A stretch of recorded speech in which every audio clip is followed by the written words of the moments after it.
You in your fast car, and you fly away, you're gonna make a decision.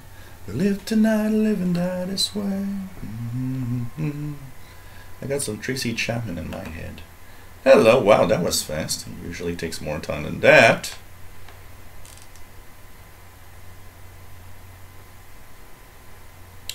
Usually takes more time than that. Hello. Hello. Kind of a weird day today here. My fridge has decided that it's warm suddenly. Except the freezer is frozen, but the rest of the fridge is not. So I need to check out what's happening.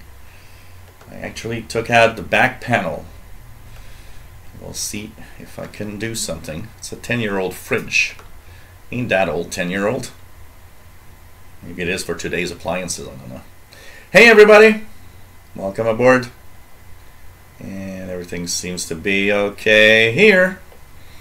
Hey everyone, hope you are enjoying. Hope you will enjoy the show. I haven't even started yet. Hey everybody, welcome aboard. Nice to have you here. This is the Friday edition of the Shortwave Radio Show. 2000 hours UTC. And always nice to be here. And always nice to do these shows. They're kind of fun, you know. As I was looking at Cosmic Lettuce astronomy show last night, and he was saying how he does these shows kind of, you know, just go with the flow, like let's just have fun, which is pretty much what I want to do here. Is let's just have fun. Honestly, that's the thing, and hope I am succeeding at that, and that you guys will have a lot of fun today. A very different show. So I'm going to use the EIBI space.de list that has by hour and by frequency. But we're going to go through it. I'm going to go through it and look at different signals that... the other day I started looking at the frequency and even at the time list, and I started seeing all these signals. I was like, wow, there's all these things that I never tried. All these signals I never tried at specific times of day. And it's worth actually taking a long look at that list. It has so many different signals that are unusual in nature of all sorts. So we're going to take a look at that, and of course tune the bands. Hopefully the conditions are not too bad today. I know there were some sunspots yesterday. Let's check it out here, just out of curiosity.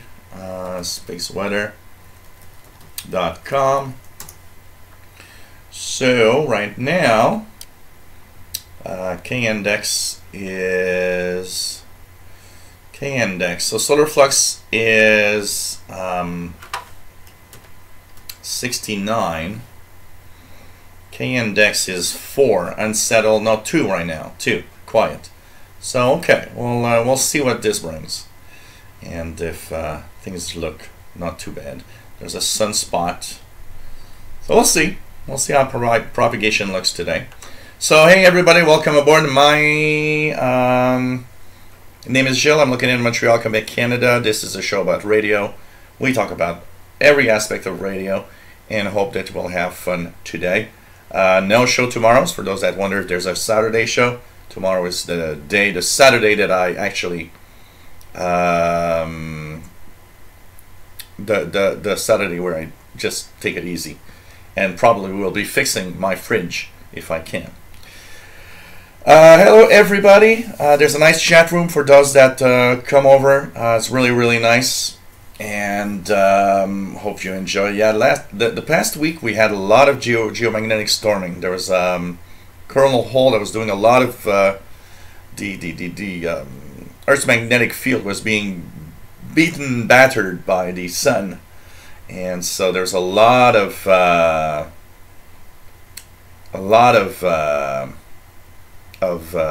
geomagnetic activity, and the bands weren't that great. So kind of interesting here. K of 4 at 2000. That's interesting. I'll be checking that out. So hey everybody, PLF Radio, hello there. Radioactive, hey there. Nicolas Hughes, nice to have you on board. Blanchard 3, nice to have you here.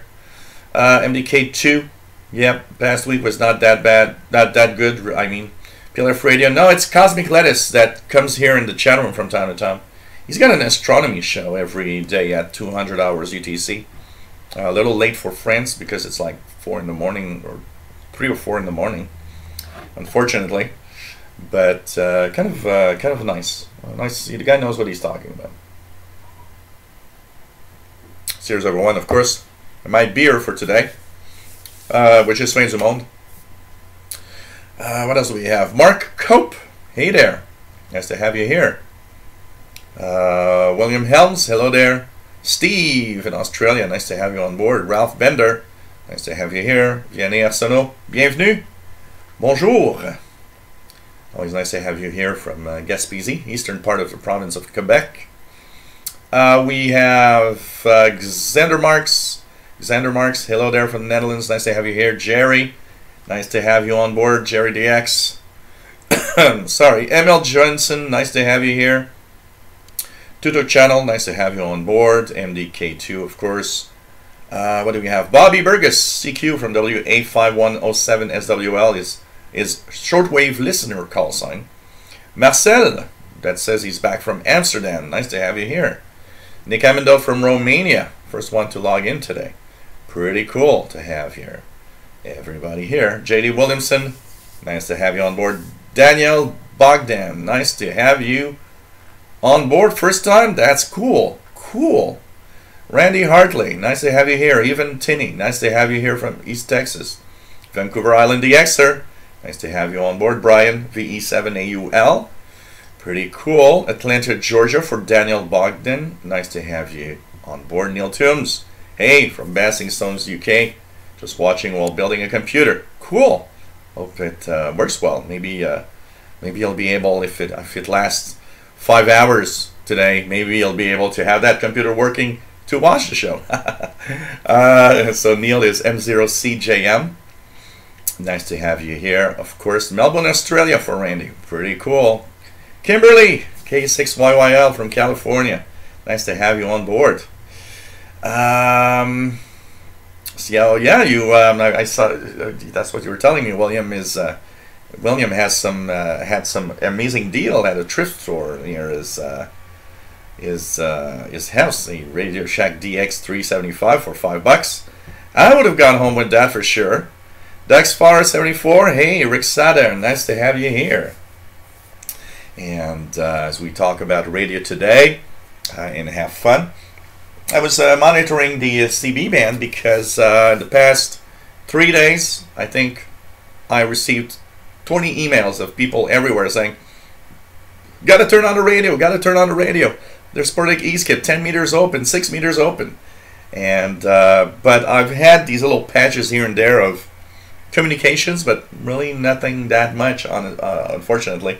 But I gotta say, this week was one of the weeks where I probably listened the least to the radio in a little while. I was quite busy this week, a lot of little things happening here and there. And man, the radio, I didn't have time to turn on the radio really a lot. So hopefully I want to, hopefully I'm going to change that, because I want to make sure that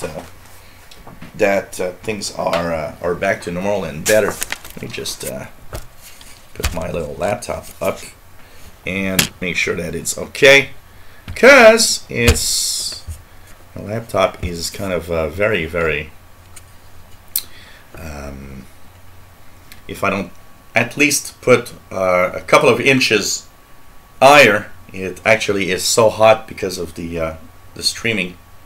So you got to make sure that it doesn't overheat like it could if you're not careful. So anyways, pretty cool to have everybody here. So yeah, geomagnetic storms, and yeah, maybe, I don't know, 6 meters usually sporadic east kit, but anything could happen. There's so many phenomena with propagation that is is, you know, it's just amazing what you could do. MUF at Boulder, Colorado, 12.8 megahertz. That's probably right straight up, because it's probably higher if you have an angle. Nicolas says propagation a tad better than last time due to that sunspot tonight, didn't you think? Of course, the sunspot probably helps, but it's also the if we could have a quiet geomagnetic field, that would not be too bad. So Playoff Radio says hamqsl.com 6 meter e-skip open. There's a few people in Europe that were DXing the low 60 megahertz FM stations from Russia. Saw a few posts of that, including Jordan in Ireland, that posted a few videos. No, I did not. Actually, I did not take a look at finding it. It completely kind of got out of my mind for the floppy drive. So pretty interesting. Mark Morgan, hey there, says just came across this but forgot I had subscribed. Didn't hit the bell, so hopefully we'll be a regular watcher. Cheers from South Wales, UK. Absolutely. New people watching all the time. That's exactly what we want. Let's bring up that number. Let's have that live feed go up to 200. That I'd get a kick out of that, I can tell you that. And as Nicolas says, don't forget to like the stream. Make sure we have as much likes as possible. And if you don't like the stream, just, you know, put a thumbs down. Who cares? So, Dr. Pepper. I haven't had a Dr. Pepper in ages. I think I don't even remember what it tastes like, Nicola. So today we will actually answer a few questions. We will tune around the bands. We will look at the EIBISpace.de website list of frequencies. There's some interesting stuff in there, and hopefully we'll be able to maybe sort that out in here.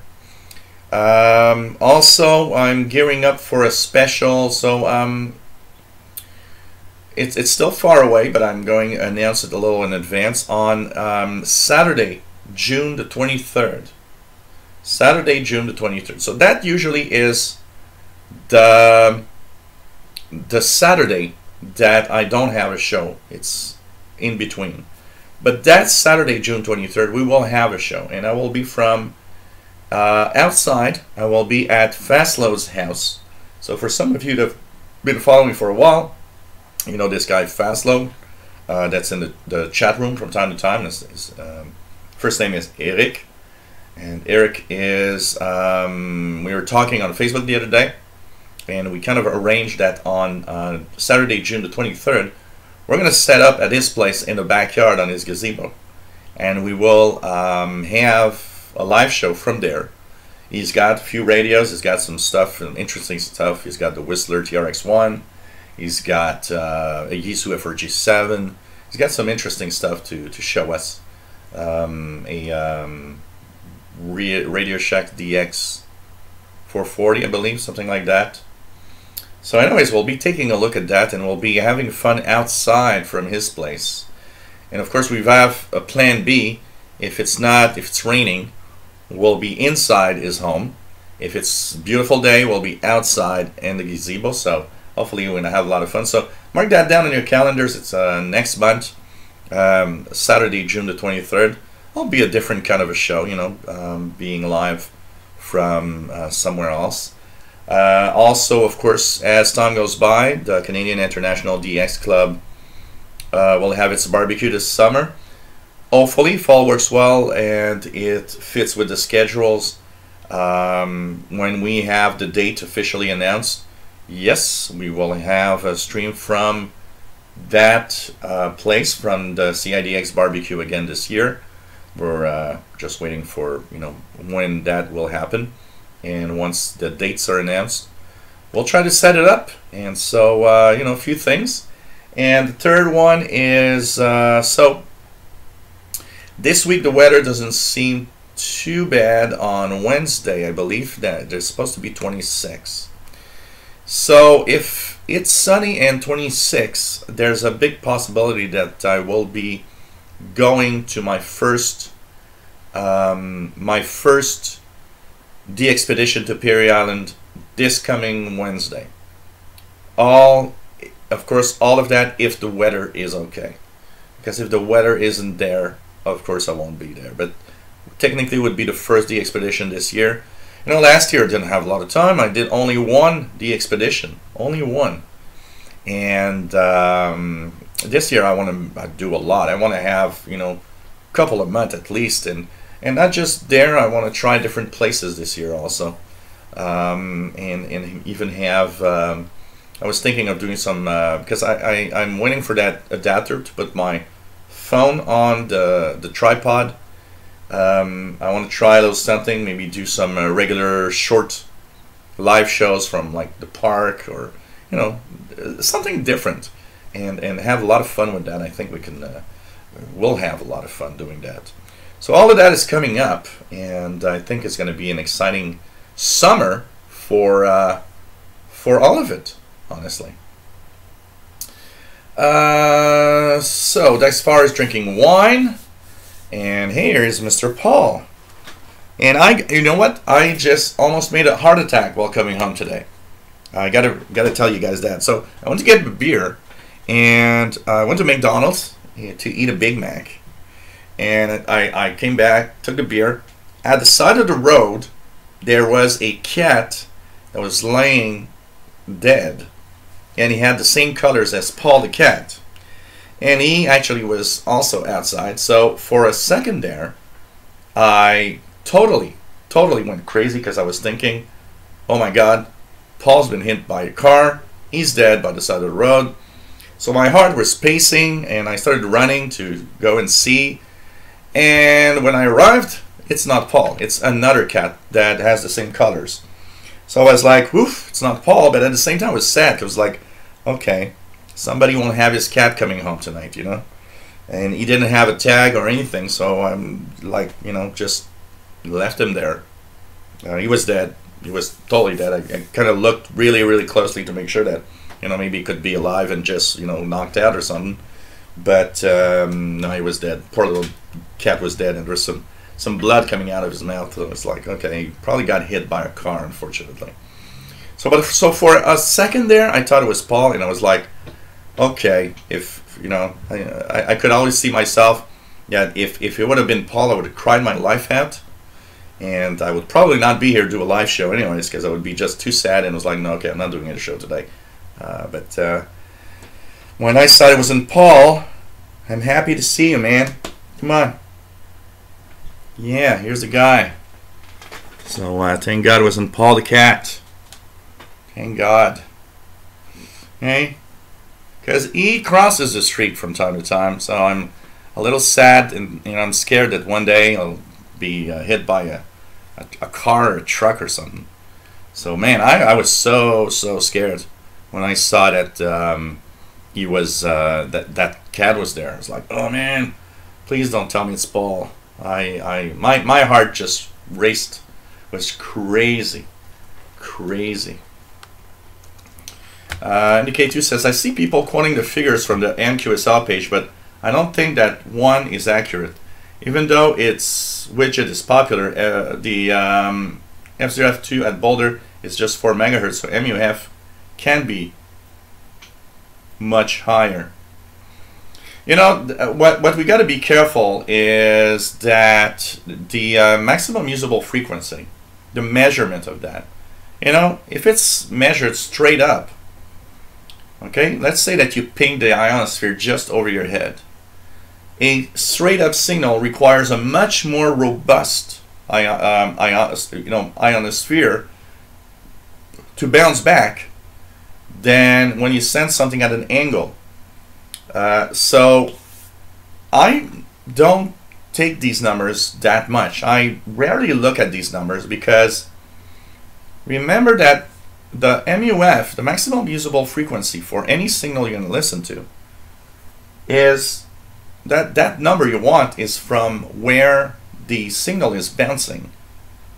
Okay, so even if over Montreal right now would be 9 megahertz, if a signal is coming from the Pacific Ocean, the angle that you have on the signal and the place that it will actually hit the ionosphere, these two things together will make a MUF much higher than 9 megahertz.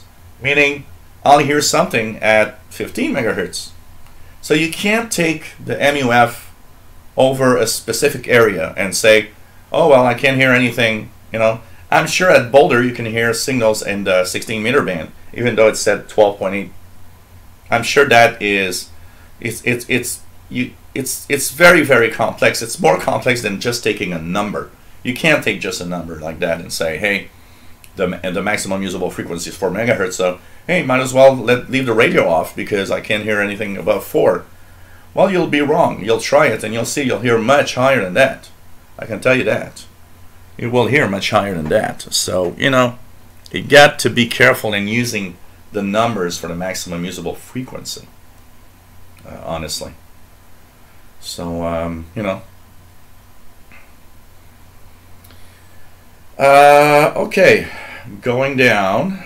I'm trying to get to the chat. So, yeah, the June show, PLF Radio, will be on the Shortwave channel, this one, on June 23rd.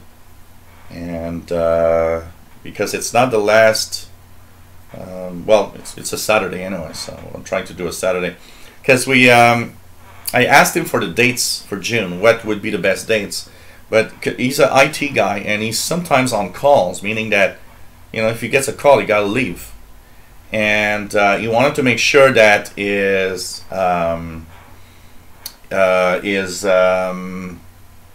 know, he will be there and be able to be there all the way through.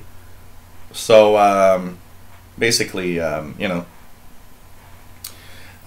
this is so we chose that because this is one of the Saturdays that he is. Man, I got cat hair on my thumb. Feels weird. So no, don't go on a computer, please. Not a good idea. Okay. I love you, but you can't go on a computer. Anyways, Xander Marks, my grid locator. I've by heart I don't know it. I remember looking at it, but by heart I don't know it. But if somebody wants to find my grid locator, Montreal, Quebec, Canada, and let me know, because by heart, you know, I remember searching for it. I always get mixed up with the grid locator things. You know, there's a lot of here. Let's go like this, okay? I'm afraid you're going to go on the computer, and I don't want that. So anyways, you know, and I'm always a little messed up when I hear the grid locators, like especially on satellite, when you hear satellite communications from the amateur radio operators. They always give out their grid locator, and I'm always a little messed up with that, you know, knowing where you are exactly. So Mr. Little Mike 22, nice to have you on board. And cool, nice to have you here. And please, you know, one of the things that I like is having suggestions of radios or radio videos of any kind that you'd like to see. So yeah, prayers for the little cat. Absolutely, it was awful. I really hot. I mean, I was like, oh man, my cat is dead. I was going nuts. I thought my cat was dead. I could just already think, oh my God, Paul is dead. And man, whew, on my cat. But I was still very sad because I was like, oh, poor little guy, you know. He was there like, it was kind of in a peaceful position. It's kind of weird. I wonder if somebody didn't just take him and put him in the grass. He was in the grass by the side of the sidewalk. And I wonder if somebody picked him up and something, but it's like, wow. How about a video that explains how a ham amateur radio can be used to listen to shortwave, including antennas? Okay, that is the same. Yeah, okay. I get the drift of your video here. That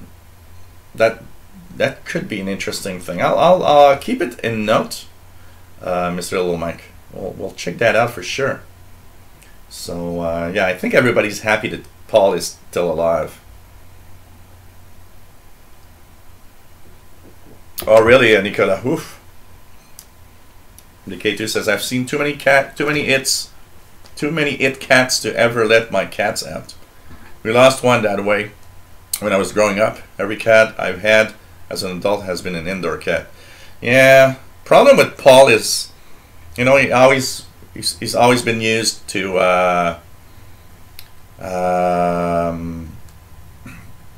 always been used to go outside, so he always wants to go outside. I don't have a control over it.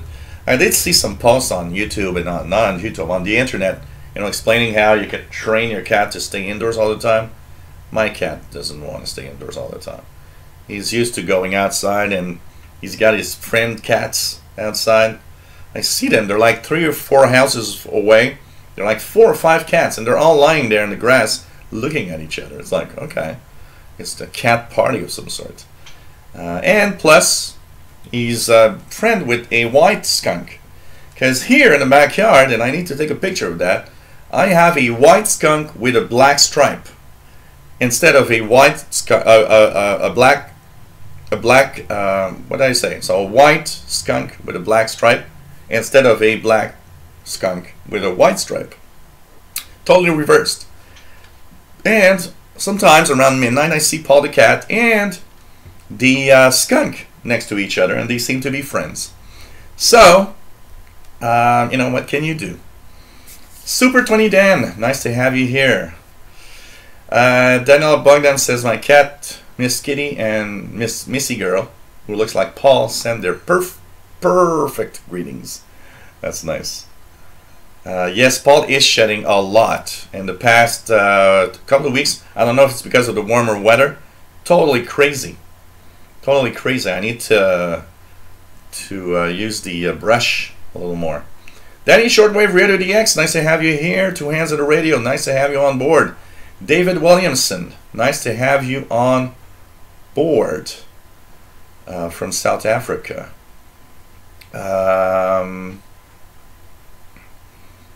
What else do we have? What else do we have? I just came indoors from digging a hole in the ground. Plan to bury near my house. Cool. I'll have a nice ground rod. That's going to be good for your radios, man. So, you know, some PLF Radio says MEF Predictor Android app can help. So, Vancouver Island DX says, so far this home I moved to last year has been fairly quiet electrically. So I think it will be worth putting some effort into eliminating what noise I do have. Cool. Cool. Nothing like having a, you know, really quiet environment. I miss that so much. Having a place to listen to the radio where there's just no noise. It's just like, you know, instead of a horse with no name, I would sing it's a radio with no noise. Now that would be a nice substitute for a horse with no name. I'll take out the guitar and put the words to a house with no noise.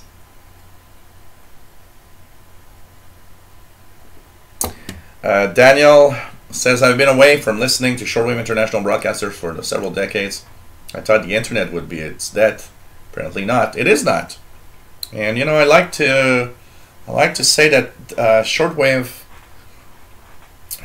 radio, you know, internet is not the death of shortwave, because one of the big problems that a lot of people, the people think is that everybody thinks, well, of course there's these stations have shut down. They're now streaming on the internet, which is totally false, because of all the stations that shut down over time, a very small amount of them are actually still streaming something on the internet. Most of them have just shut down. That's it. So you can't tell me the internet replaced shortwave, because no, they're not even streaming on the internet. And the few that are, notice that there's a lot less people listening on the internet than on shortwave. Somehow you got to also remember that your stream on the internet is lost with hundreds of thousands of other streams. I mean, at one given time, the number of streams of all sorts of things on the internet is crazy. None of them are equal to a shortwave broadcast from a country. None of them. None of them. So, most of them, they didn't bother to do anything on the internet. So you can't say the internet was the fault here. It's more like money was the fault, first of all. There's the audience also. You got to remember, in North America, I'd be curious to see how many people. I mean, when we hear, I listen to the mailbags from different stations. I like listening. It's one of those things I like listening to. When any stations like Voice of Turkey the other day, I was listening to the mailbag, and they were actually talking about mentioning who was listening from where, and I mean obviously they get reports from everywhere around the world. They get some from North America, United States, and Canada. Yet there's an obvious difference probably in listenership for shortwave broadcasts in North America than in Europe, than in Asia, or Africa. Like I always say, there's always that thing where you kind of learn that obviously for one person that will write in to say they're listening, maybe there are 10 people that are actually listening and never wrote to the station. And that's why I always say it's very important to write to your favorite stations and let them know you are there. It's one of the things that keeps them on the air. If they stop getting letters from your target area, North America, for example, it's kind of a problem. Some really big broadcasters that are major broadcasters around the world, the BBC, for example, they have chosen a different avenue. Radio France also. They have chosen a different avenue for a very simple reason. They both have an outlet on the internet and on shortwave, and they kind of decided, well, people will listen to us on the internet. And, of course, you can, I use my Google Mini to listen to the BBC NewsHour podcast. I'd rather listen to it on shortwave, but it's kind of difficult to hear, so I use that. But except for a couple of stations are major broadcasters, honestly, the majority of what we have on shortwave, they go to where the listeners are. They will try to get that audience and say, well, okay, let's see where we can have listeners. But no, the internet is not at all,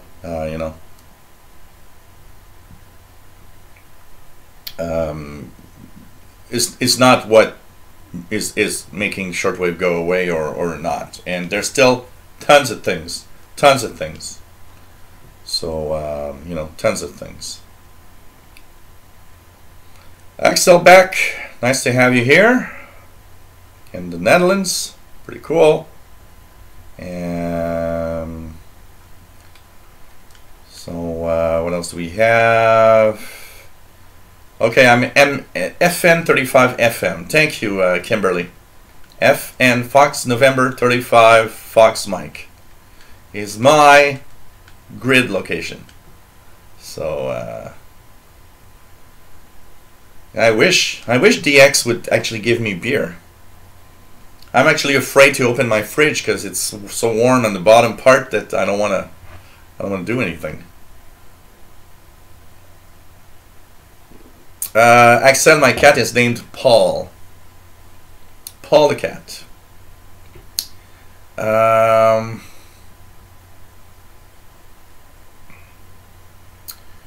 What else do we have? This video channel seems to have a ton of resources to help me to catch up on shortwave. Thanks for turning me onto WebSDR. If you don't have a radio, that's cool.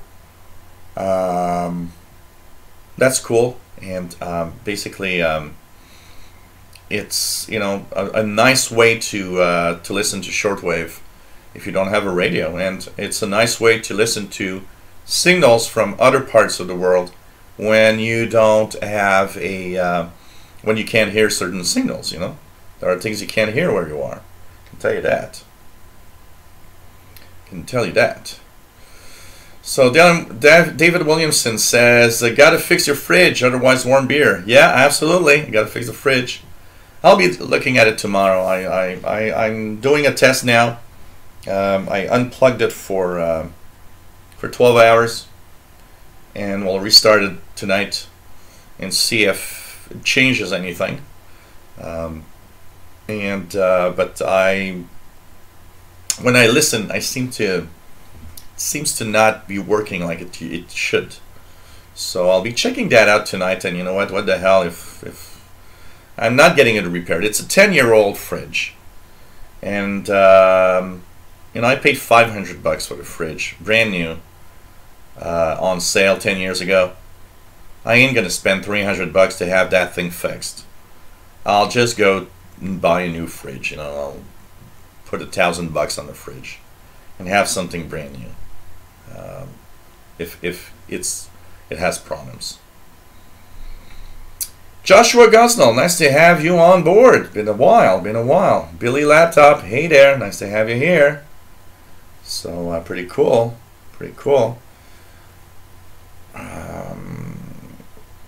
Jerry used to have a cat like Paul called Maurice. One day Maurice got hit by a car. Oh man, so sad. When Paul dies, I know I'm gonna cry. I'm gonna cry my heart out, I can tell you that. Not many shortwave lately. Been up on the 10-meter band and working a lot of E-skip. Yeah, it's the time of the year now. E-skip is coming up. May, June, July, big E-skip months. So it's time to do it. So Danielle Bogdan says, the internet has enabled me to listen to shortwave in a new manner. There's nothing like an actual live radio broadcast. Absolutely. The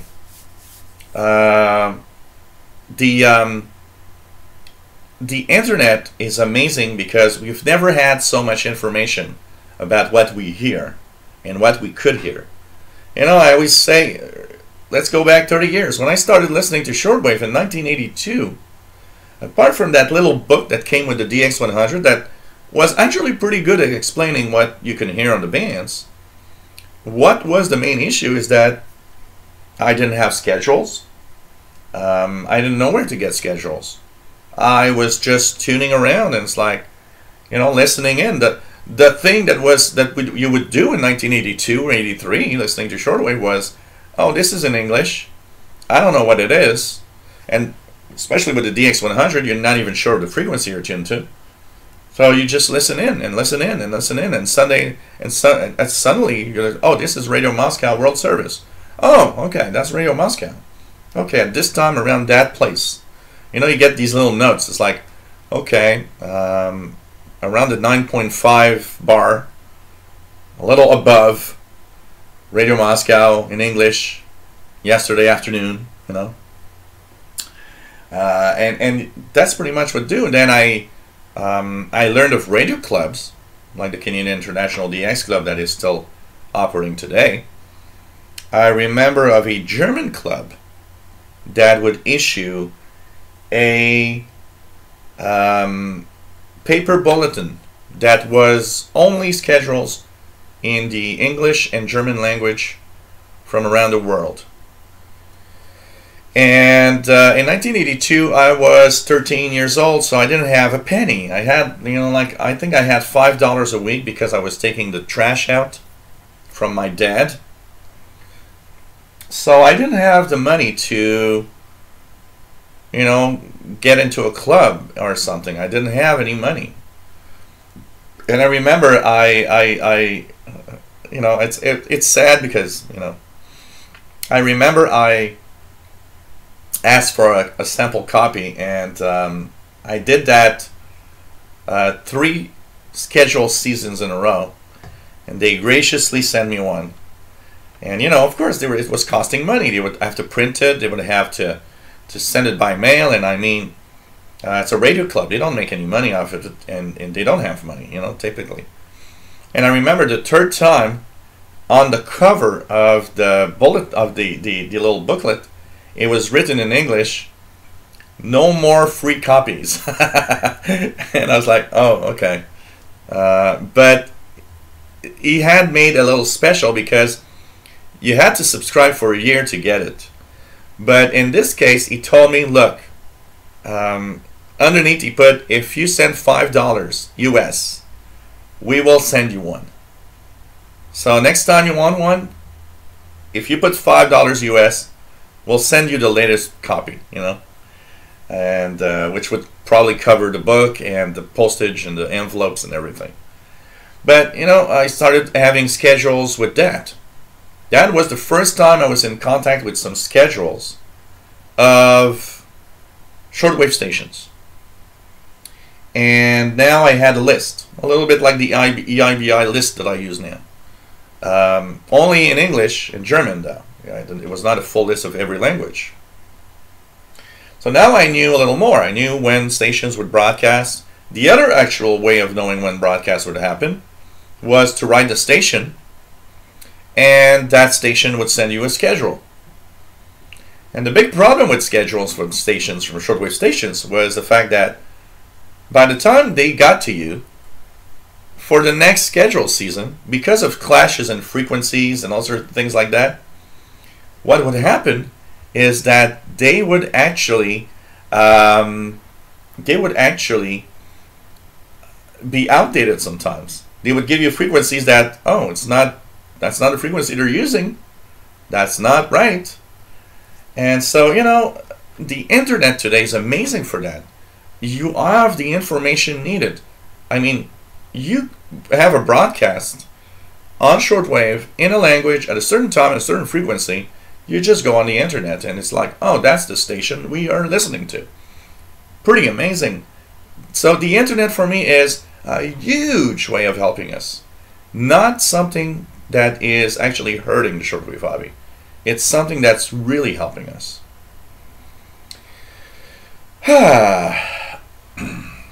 Joshua Gosnell says, I agree with you. It was crazy when they went to internet. Really, they just want to shut down. For the most part. For the most part, that's pretty much the only thing that wanted. I can tell you that. JDX says, internet broadcast, 1,000 to shortwave broadcast 1. Yeah. 1,000 to 1. Yeah, yeah. Not hearing 7780 or 9455 radioactive. Is 7780 back? I read somewhere this week 7780 is off the air. There's a transmitter issue, if I'm not mistaken. Douglas Perry, hello there. Nice to have you on board. Ralph Bender, thank you for the donation that just came through. And by the way, for those that I'll just do a little self-promotion. If you like my shows, don't hesitate to help me out here. This is where you can actually give me a little donation if you wish, and it's always welcome. Thank you for those that donate. I got a really nice donation this week. A guy that listens to both my tech shows and my radio shows, and said, "Okay, I'm the quiet guy that never is in chat, that never is nowhere, but I do watch your shows all the time. Been watching for years. Love what you do. I've never been able, didn't have the money to give a donation." And he got some money lately, and he said, first thing that I thought is, I got to give that guy a donation just to let him know that I love what he's doing. He said, maybe you'll never have another one again, I'm sorry, but now that I have a little bit of money, I wanted to send you a little something. It's like, you know, it's cool. Thanks so much. You don't have to send me a donation, honestly, but it's you know, it's always appreciated, and thank you so much. You know, it's always nice to have these little and have other people, you know, that will send me donations and say, man, what you do is amazing, and please continue, you know. So thanks for those that have donated. Thanks for the regular donators. And hey, your first time, you've been listening for a long time, or maybe you're a first time listener, you love what I do. Gonna spare a little change. PayPal.me/shortwave or the Yahoo email that you see there if you have a PayPal account. Patreon.com/radio and computers. You can give me a little something every month. Much appreciated. Thanks, everybody. Okay. What else do we have? Joshua Gosnell says, one time Globe 24 was a good idea. Yeah. But unfortunately, the model of Global 24 is bad. You can't have a commercial shortwave station. You know, last Sunday when I was at CKUT with Sheldon for the International Radio Report, before the show we were talking about WBCQ and WRMI, and Sheldon was telling me how these people don't really have a lot of money, and that, you know, there's these rumors all the time that one of the reasons these big shortwave stations, commercial private shortwave stations, are on is because the U.S. government gives them an amount of money to stay on. Because if something happens, these stations could be major stations to keep on the air in case something bad goes on, which kind of, you know, acknowledges that the U.S. government kind of thinks that shortwave is very important to maintain, because if something happens, it's a great way to communicate. But you know, we were talking about, you know, that 500 kilowatt transmitter for WBCQ. How the hell do you get the money to do that? And it's not because, you know, if you're just charging $25, $30 per hour per 30 minutes or per hour to be on the air. So come on, you're not making money with that. It costs more than that to just fire up the transmitter. So it's kind of interesting, you know. Danielle says, is it legitimate to send a listener report to a shortwave broadcaster when I listen to them through a receiver in the Netherlands, even though I'm in Atlanta, Georgia? I would do it because, but of course, do mention that you were listening through that outlet and that it's a radio, and it's not on the internet, but it's a radio. And the thing here is when a station is not heard in your target area. So for example, if I would hear KNLS Alaska in a SDR or a online receiver in Asia, I would not be bad. I don't think it's a bad idea to send them a reception report, because you let them know that, yeah, it's audible in, you know, last time I heard them there was I used a Hong Kong receiver, and you know, you let them know it's heard in Hong Kong, and because that's the place, that is the place they want to be heard anyways. So you're letting them know that it's the place you're heard, and basically, I think it's okay. But if it's a broadcaster, now, I don't know, maybe it's because you don't have a receiver. So if you don't have any receivers, yeah, why not? You know, send them a report. It's okay. But make sure that they understand that you are listening on the shortwave bands. It's just that you're using an online radio that is in a different part of the world. But of course, if you do have a shortwave radio and a certain station can be heard in your area, you know, send a report from your area. That's better. Dark Noise NL, do my eyes deceive me, or do I see Amiga or Atari ST over there? There's a Amiga and a Atari ST. The Amiga 500 down here, and the Atari ST on the top here, both in working order, with the joysticks you see here, because I like playing some games from time to time. And yes, that is the original Atari 2600 joystick. And this one is an original Commodore 64 joystick they would sell at the time. So anyways, both working order, both Drake plugged in on the TV here. I like to play some old games from time to time. J.D. Williamson, okay, I'm coming down now. I'm a little far back in the chat, guys, so hang on with me. Hang on, I'm coming down. Come on down. There's the next contestant on The Price is Right, or on the official SWL channel. Moria 330 says most of the American broadcasts tend to be religious in nature, as well as being told they are not for domestic consumption. Well, wait. Voice of America has a thing that is that the Voice of America is not to be, and it's not for U.S. listeners. Last year, 2 years ago, when they had a calendar, I remember 3 or 4, a lot of us wrote for the calendar. Here in Canada, almost everybody that had written in have received a calendar. But in the United States, no one got one. You're not technically supposed to listen to the Voice of America, which honestly I find a little idiot. Come on, you know, why not have an outlet of Voice of America to North America and have your own citizens listen in on your own programs? I mean, come on, that's kind of weird. J.D. Williamson, my beer is a fin du monde. Actually, I will be filling up my warm glass of beer with cold beer. That will be much, much better. Bill K3WDR.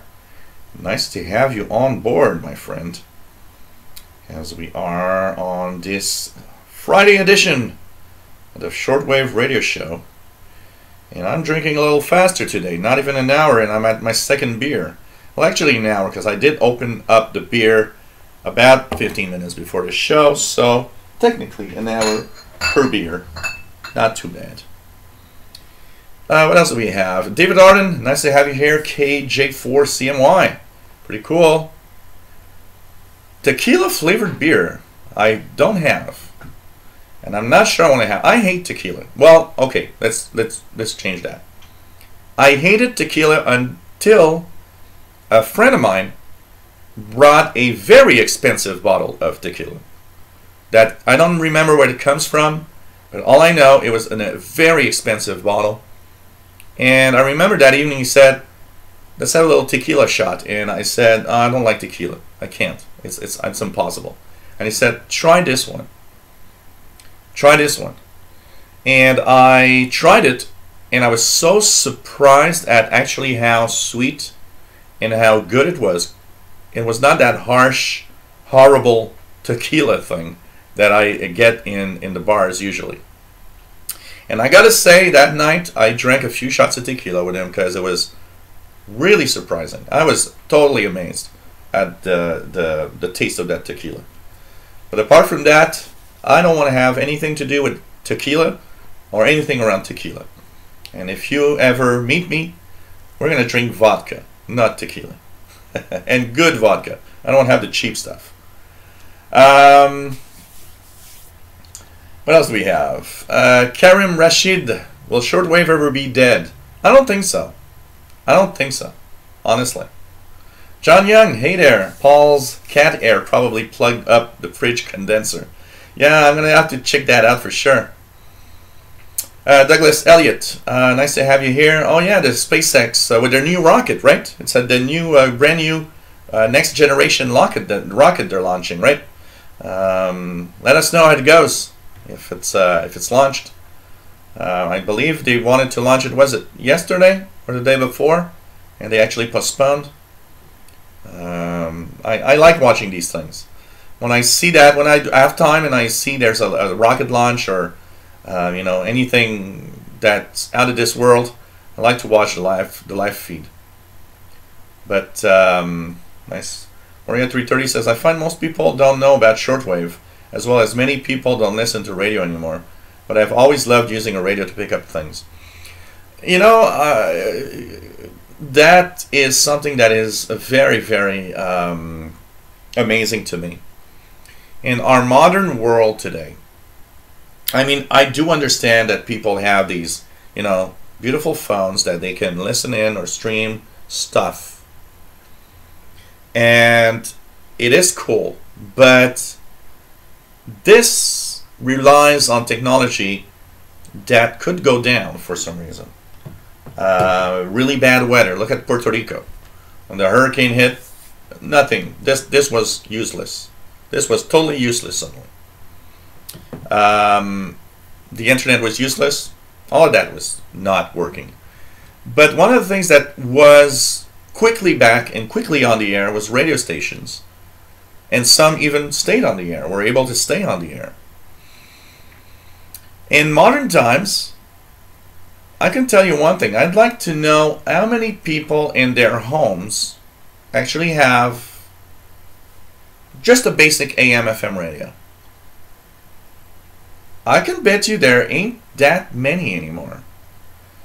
Over all the times that I went as a tech guy in the past 20 years at different people's houses, one of the things that I always kind of, always looked at is, is there a radio around? And, when I was young, my mom would listen to the guys on the radio talking. She had her favorite shows in the afternoon and early evening that she would listen to, or even at night sometimes. And it was radio. Today, what I notice is that a lot of people don't seem to have a radio. They just leave the TV turned on all the time.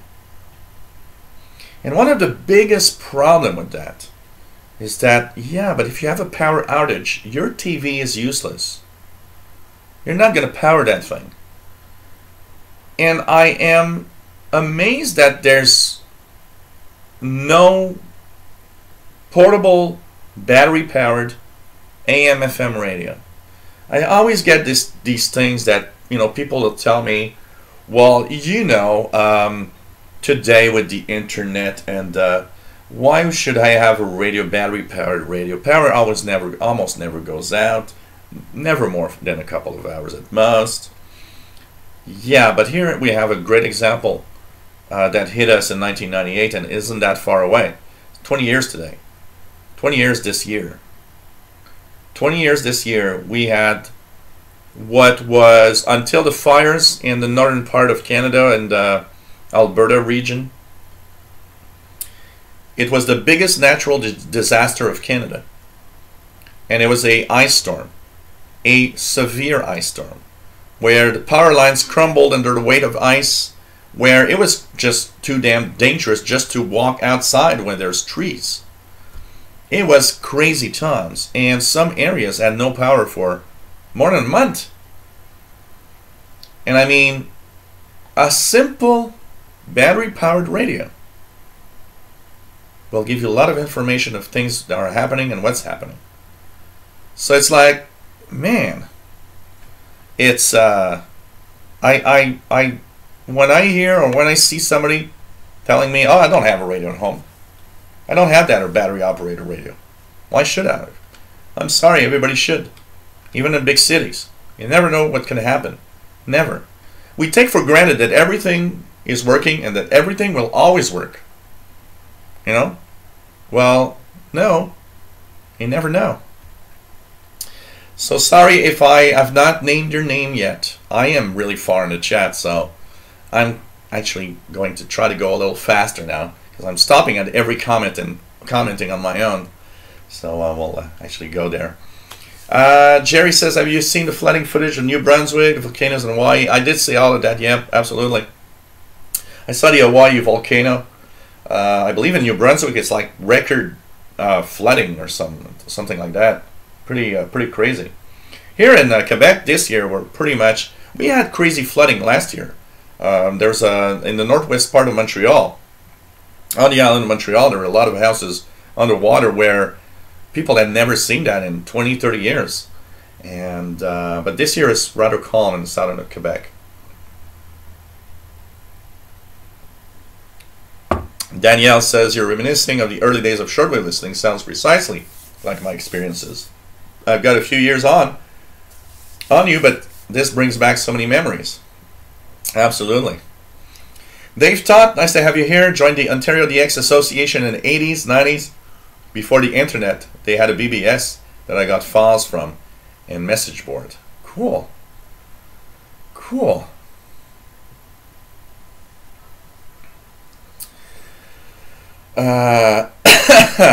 Nicola Hughes says, damn, remember the authenticity of old analog shortwave radios.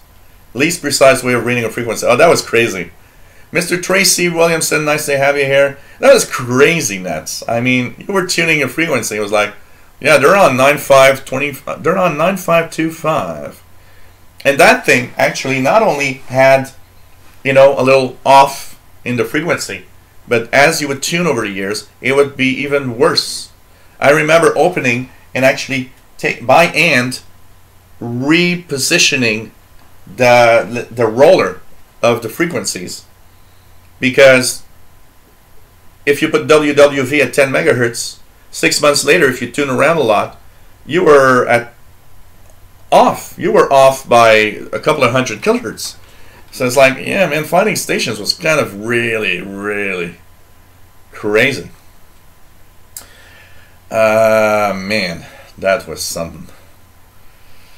Joshua Gosnell said, remember shortwave schedule at Radio Shack store. Don't remember the name of the book, but it was 1995. There was they sold for a while the Passport to World Band radio. I remember being at the Radio Shack store and being surprised that they had that in store. Obviously, somebody had told them that was a good book to put next to shortwave radios. They had that, but they also had they had something else. They had a few little things. I was lucky here in Montreal because Sheldon Harvey was selling books of radio, and there was a place called Radio Lorenz downtown Montreal. I would buy all the books. I would buy tons of books from that place, and that is maybe in the late 80s, early 90s when I had my first job. Had money to buy books finally. Rémi Frias, nice to have you here. Yes, I was a member of Club Côte du Québec almost until the end.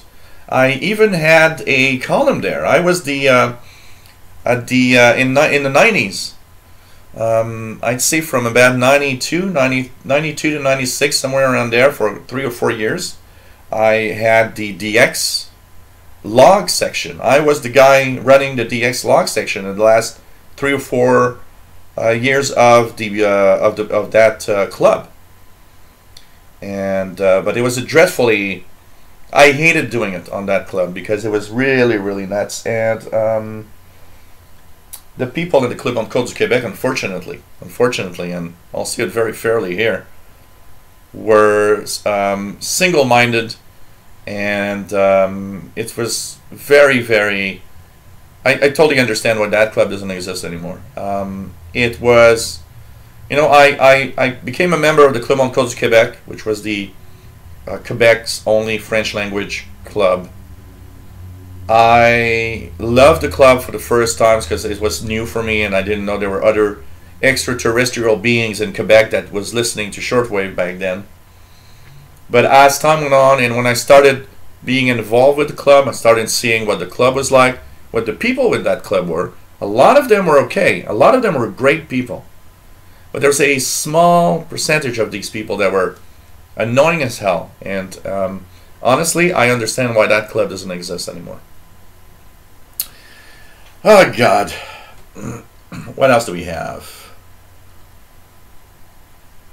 Let's go down. Let's go down. Sorry, guys, I'm a little far back. Heard Brazilian Pirates a few times this week. Cool. Cool, Jerry. Super Tony Dan says Radio Slovakia should send out QSL cards with Susanna's Botikiva's pick. She's hot.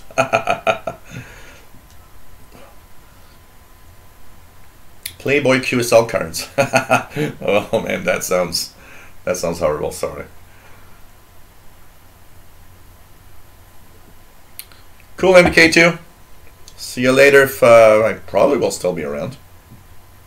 Bobby Burgess says, sorry I've not been active. Trying to restore my computer.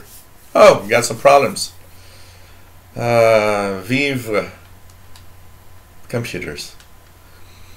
Dave Todd, Brazilian Pirates. The guys 69 to 6950 lower sidemen.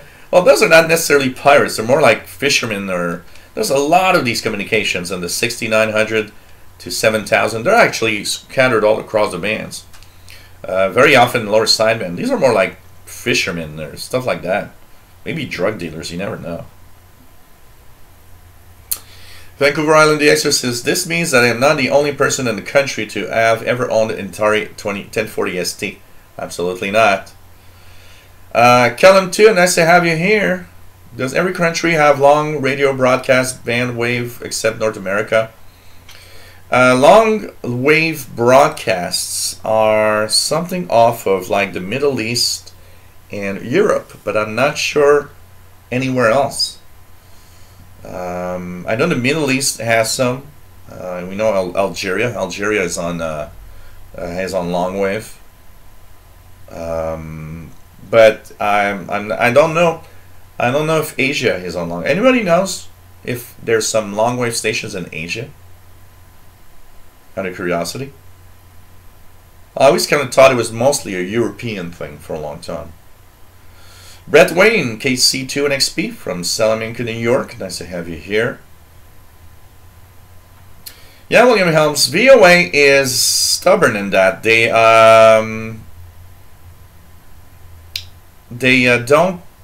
don't operate and don't want you to write in if you're in the United States. It's not they don't care about you. They don't want you to listen in. Technically, it's almost North America, because I don't think they want Canada to listen either. But I've got QSL cards, and I received a couple of calendars, so they kind of answer to Canadians, but they don't answer back to any U.S. citizens. Douglas Elliott says in the UK we can listen to BBC World Service on DAB radio, digital audio broadcasting. Mr. Tracy Williamson says, like your program, having next surgery soon. Hope it goes well, Mr. Tracy. And hey, you know what? These shows are a great way of recuperating from a surgery. Syrian Willow, hello there. Nice to have you on board. And he listens to Radio Sawa, which is the Voice of America Arabic service. Cool. J.D. Williamson says prefers bourbon over vodka, but okay, we'll drink a vodka one day. Cool. And you know what? I don't like bourbon, but if you have a good one, maybe, you know, a lot of the things in life that we don't like sometimes is because we had the bad one. So you know, I've had somebody pay me a bourbon once, and I didn't like the experience, but you know, maybe it's the cheap one. And maybe the good one's good, you know. So, you know. Take care, Nicola. Have some good night's sleep. Hey, Richard Cook. Nice to have you on board from the UK. Always nice to have you here.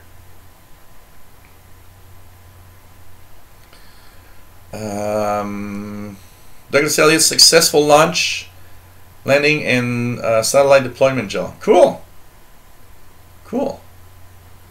Nice. I like those things. Dave Todd says, I remember the AM with little civil defense icons on the dial. 680 and 1220, I think. Never seen that here in Canada. Things like that. You guys had maybe a little more than us here in Canada. Good night, Karim Rashid. Always nice to have you here. Joshua Gosnell says, okay.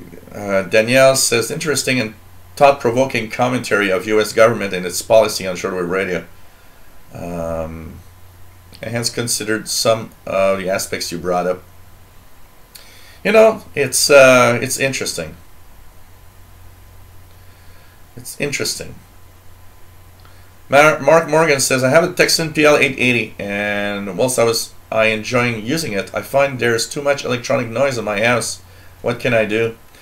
You know, that is the big problem. When you have a portable radio and you're inside your home, you know, here in my office, for example, if I fire up this beautiful Grundig radio, I'll get some really strong stations. A lot of those US a lot of those U.S. Religious broadcasters. Honestly, I probably won't receive much more than that due to the noise in my home. There are things you can do. There are things you can't do. If you put it on the medium wave AM band and close down the antenna, one of the first things you can do is direction find noise. So within your home, there's a little bit of things you might be able to do. So if you put your, you leave the antenna collapsed, you put the radio in the medium wave or AM band. So I'll give you an example here. So I've got a certain amount of noise right now. But if I put it close to the computer, you just notice there's a lot more noise. So when you're in the medium wave mode on these portables, what is nice is that there's a ferrite rod antenna in here, which makes it very directional. So you can actually null out and find where the noise is coming from in your home. So one thing you can do is try out and go around your home and see what is making the most noise. Why? Because there are things in there that you'll be able to maybe turn off. Maybe you'll know that, oh, when I turn off this, or when I unplug my, smartphone charger, noise goes down. And one of the things I did here, and it's one of my, actually I should do a video on this, all the noisy stuff that I have, that I use and I need, I've put it on the same power bar. So what happens is when I want to listen in, I shut down the power bar, and I know it shuts down all the noisiest appliances I've got in my home in a specific room. So I got a lower noise somewhat. So you can check out what can you turn off and what can't you turn off in your home while you're listening. Maybe you can lower enough the noise in a specific room in your home, for example, to make it worthwhile to listen to the shortwave bands within your home. Because, one of the things that I do find, and, I totally understand it. Somebody told me once, you know what, I hate it because I want to listen in my living room with my little portable. That's where and we all have that, we have our living room. We put our living room in our TV because we want to be, really well in our comfy chairs. Problem is, you go into your living room with a shortwave radio and you're like, yeah, I can't hear anything. There's just a lot of noise. And it's sad because, unfortunately, that will often happen. It's a little better in the living room, right next to, it's on the other side of this wall in the back here, than it is in my office, which is the worst nightmare noise of my house. But I have tons and tons of things running here, including 4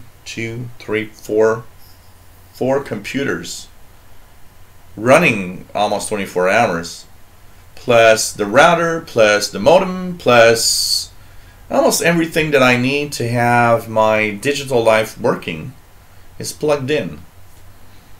So my office is a nightmare of noise, honestly. My living room is a little better, but because it's close to the office, I get some of the office stuff, noise, also there. The best that you can do if you want to listen in your home is try to find a room where you can actually have the least amount of things plugged in and see how it goes. Here, I can do that in my kitchen. My kitchen is, if I have to listen to shortwave in my house, the kitchen is the best place for that. It's the quietest of all. But you also got to remember, I live in a 6-apartment building. So I got a neighbor downstairs. I got a neighbor dad's side, the other wall behind the camera. That I got no control over. You're not going to go to your neighbors and say, hey, since you moved in, I got a lot of noise on my shortwave radio. Can you just not turn on your TV from 7 p.m. to midnight? I don't think they're going to be really happy to be your neighbors if you do that. And now when that happens, unfortunately, that's where you can try step number 2. Step number 2 is having an outdoor wire or an outdoor antenna of some sort. As far away from the house as possible, as far away from all the houses, and have a feed line that brings it inside your home. And see if the outdoor wire doesn't improve. So for example, here I've got an outdoor sloper plugged in, and it's on this Ephedry SDR. It's on my icon that's red here behind me. And even though it's very noisy, because I'm picking up the noise from all the neighbors, it is still a lot better than listening indoors with a portable. So that's step number 2. See if you can put an antenna outside to help you out with the noise level. I think that's something that you can check for. Or else, you know what? You do what I do. You pick your radio, you know, put it in a bag, bring batteries, bring a piece of wire, bring food, something to drink, and go out in the woods, go out in a park somewhere far from all the houses. Set up for an afternoon when it's sunny, when it's beautiful, and have a cool day and the beautiful, beautiful summer day or a beautiful day listening to shortwave outside of your home. That's the other thing that you can do. But you know, it's a complex thing, and today it's extremely, extremely noisy. I can tell you that. Two Windsor Radio says Consumer Technology Association reports 95% of U.S. households have at least one broadcast radio receiver. Interesting. I'm not sure 95% of Canadians do. I think it's different here. I'd be curious to see that. Ray Kelly, nice to have you on board from Nova Scotia. Casey Red Dragon, hey there, nice to have you here. Douglas Elliott has at least 6 radios. Add a 0 to that is probably the number of radios I've got, at least 60. I can probably give a radio to everyone on my street and still have a radio to listen to here. Mick H, nice to have you here. Really nice. And yes, I do have a video on my channel that discusses finding low noise areas indoors. Velvet In, nice to have you here. Sirianuelo says it's a sort of shame on us, Radio DXers, to talk about death of radio or shortwave. It still has vast popularity and use in daily life of lots of people. Radio is in our bloods. There's still a lot of things on shortwave, and that you know, we gotta remember that. I have a lot of people that tell me, "Well, shortwave is dead. There's nothing." No, there's tons of things. It's not because you don't hear anything that there's nothing. You don't hear anything because of different factors. You got a bad radio, or if you have a good radio, you got too much noise, or there's a lot of things. There's a lot of things.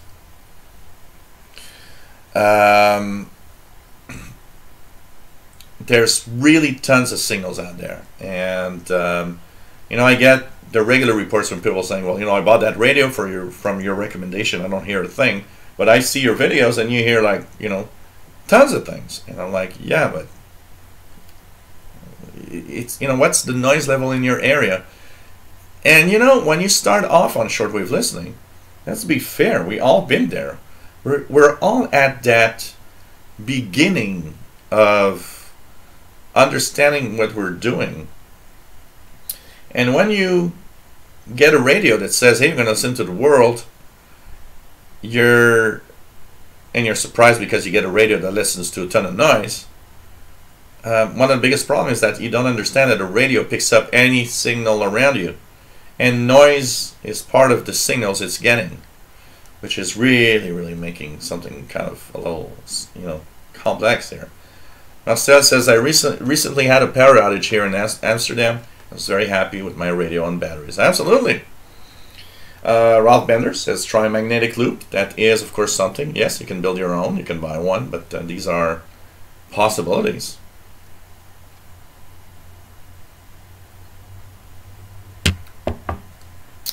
Jerry says, "I have a few of those Radio Shack shortwave books." Nice. Richard Cook receiving. Let me just go down a little bit now, and once again a little far. So Richard Cook is receiving BPM China time signal on 5,000, just about, with RWM on 4996. Oh, nice. Ali Asmeri Sri says, what antenna do you recommend for shortwave listening for Sanji and 909X? You know, I always say the first idea is set up a long wire. Just set up a wire. Get some copper or whatever, you know, speaker wire. Anything that is metal is good for an antenna. Set up a certain length of wire, and check out. You know, the longer the antenna, usually the better reception. There's a limit to that law, but I mean, start with a piece of wire. Put it outside your window if you can. Hang it up to a tree if you can, and check out the reception. I think that's the first step, and the most inexpensive one. And try different areas around your home where you can put that wire if you put it outside. You know. I said, does Radio Shack Real Estate still exists? Not here for 30 years. Nope, doesn't exist. Here in Canada, they've been replaced with The Source. They used to be at first called The Source by Circuit City. Then they were rebranded The Source, and that's it. That's it.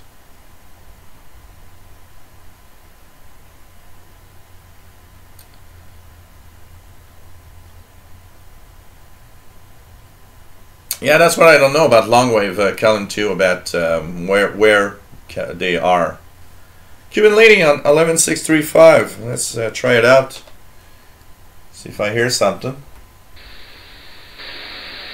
Nope. I hear something on 11610. It's there, but it's very weak. Look at that signal on 11610.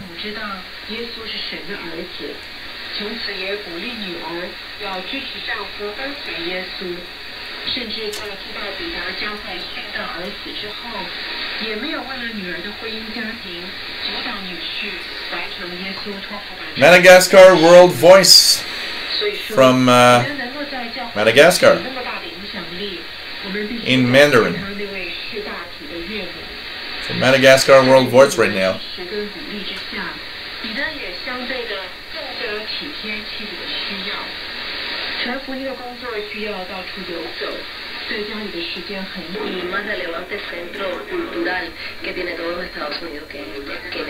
Oh, look at that weird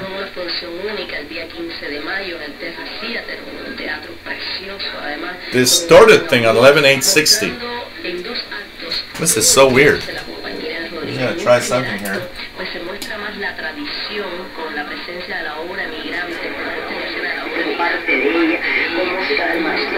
Yeah. It's so weird. 11860. It's Radio Havana, Cuba, very distorted and very weird. Like there's a mix of things on the signal of 11860. By the way, somebody sent me an email a couple of days ago. It was listening in to, I believe, 11635, the HM01 Cuban lady, and he was surprised to hear music. And he was wondering, do you know of any? I didn't find any stations that were on the air at that time on that frequency. So do you know what it could be? And I said, look, if it was in Spanish, one of the things that happens so often is that they mix up the feed at Cuba, and you get Radio Havana Cuba broadcast over the frequency that normally you would hear the HM01 number station.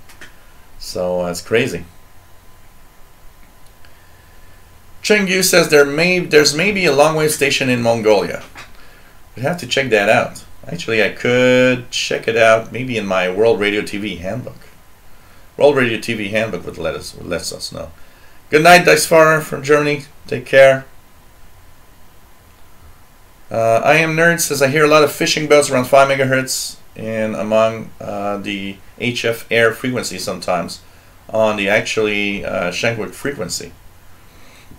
They they don't know what they're doing. These guys have these radios, and they transmit, and you know what? It's just whatever, and it's crazy because they broadcast everywhere. Vancouver Island DXer says, I think the people who run the Voice of America just want to avoid complaints from domestic broadcasters about their own government competing with them for listeners. I don't know. Maybe. I don't know. It's still weird. Honestly, it's still weird. I mean, it's like if when Radio Canada International was on the air, they didn't want us to listen in Canada, Kind of weird. KB968 says, I was wondering what makes AM suitable for certain frequency ranges and FM or single sideband for others. Well, it's not a question of frequency range, honestly. It's a different question. So, what happens is that when they divided the spectrum of different things and different frequency ranges, they decided on certain modes of transmissions for certain things.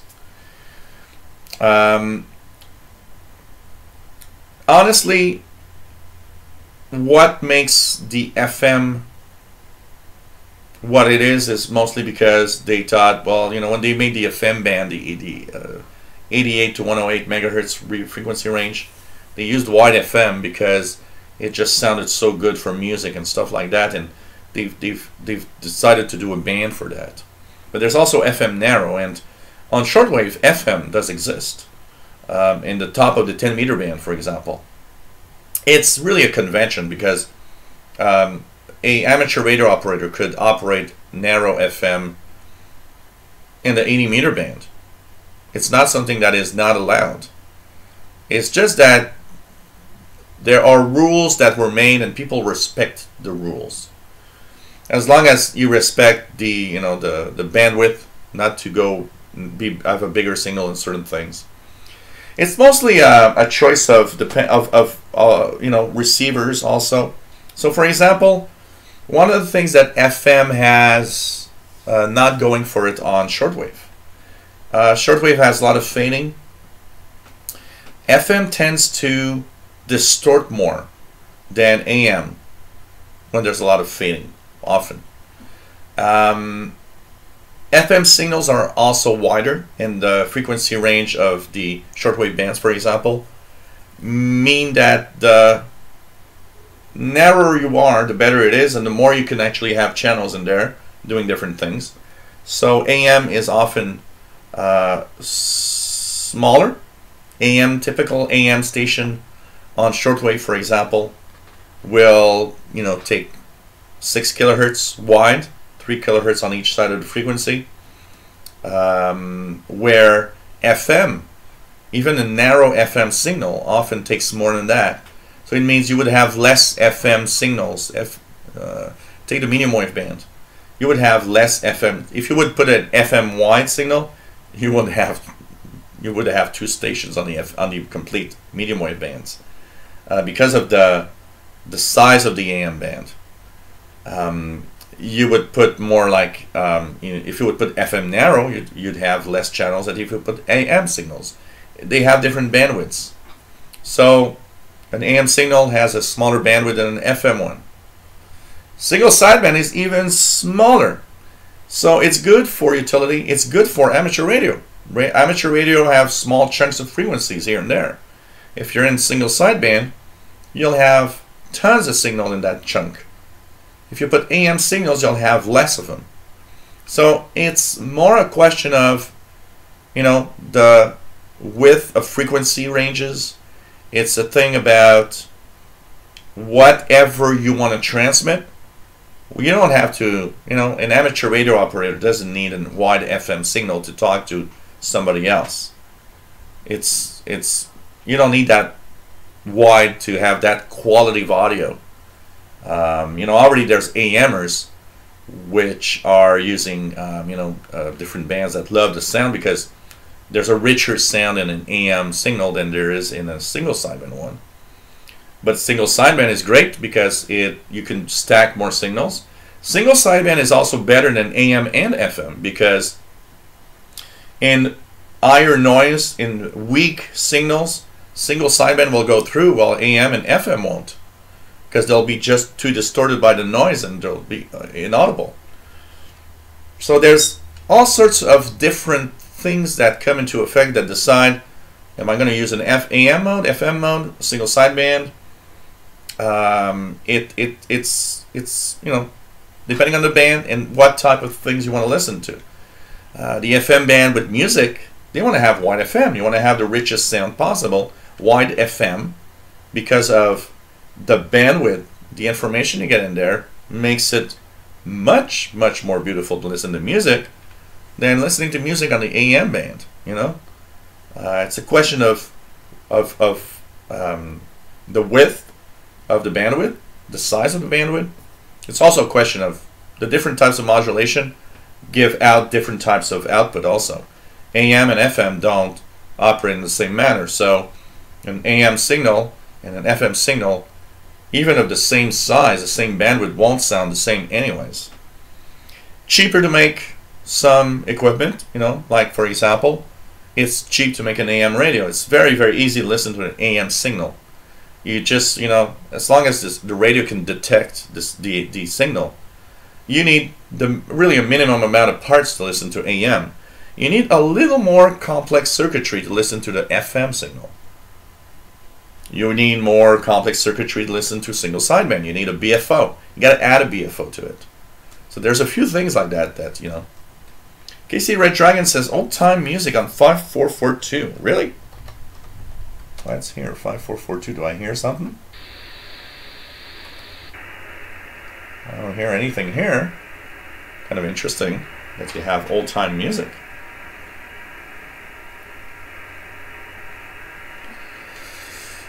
Rémi Frias says Mongolia uses long wave. Oh, okay. Thank you for. Yeah, okay. David Arden says World Radio TV and Ironbook shows long wave for Mongolia. Cool. Now we know Mongolia. So I would guess maybe some agent stations might be using long wave. JD Williamson, you could still use AM on 146 megahertz, but why? If you got enough space for FM. There's no particular reason to use AM on 146 megahertz, you know, other than FM. FM sounds better, and you do have a lot of space. But you know, it's one of the modes that exists, and you never know. One of the things, though, you got to understand is that in bad conditions, AM tend to be easier to copy. This is why the VHF range from 108 to 136, the range where there's aeronautical, where the airplanes are in the VHF range, they use AM because typically AM will go through, even in higher noise.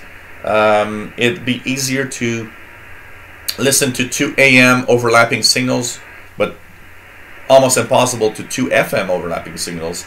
AM has a certain quality that can be needed in certain types of communications. So, you know.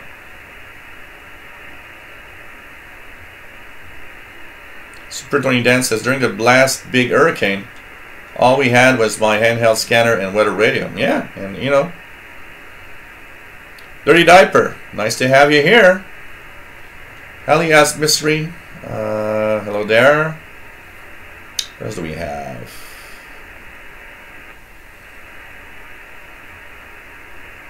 Yep, Vancouver MDX says, tracking down radio frequency interference is one of the best uses for cheap portables. Absolutely. Fluorescent light generates lots of noise. A lot of not to forget, if you have also anything that is halogen bulbs that are like 12-volt bulbs. I used to work in a shop where we would make them handmade high-quality lamps, and I was designated to do the complex things because I could understand and read electronic circuitries. And a lot of these nice little cool lamps that you see in the stores use switching power supplies. They are dreadfully bad in noisy conditions. KC Red Dragon 11610 coming in good. 6340 weather facts. That's Boston. Danny Shortwave Radio DX says, yes, Joe, I did that on my basement with my computer network equipment, router, switch, cable, modem. On power strip, I shut the power strip off when I want to really lower the noise floor. Yeah, that's a nice thing to do. So yeah, step 3, move to Northern Territories, or set yourself up at the North Pole. Be the first, be the first amateur station at the North Pole. How about that? Now, it might be complex because it typically doesn't have any ground under the ice. So you might need to set up in a specific way and hope that you have something that can float on the ocean in case. But, hey, I bet the noise floor at the North Pole is close to 0.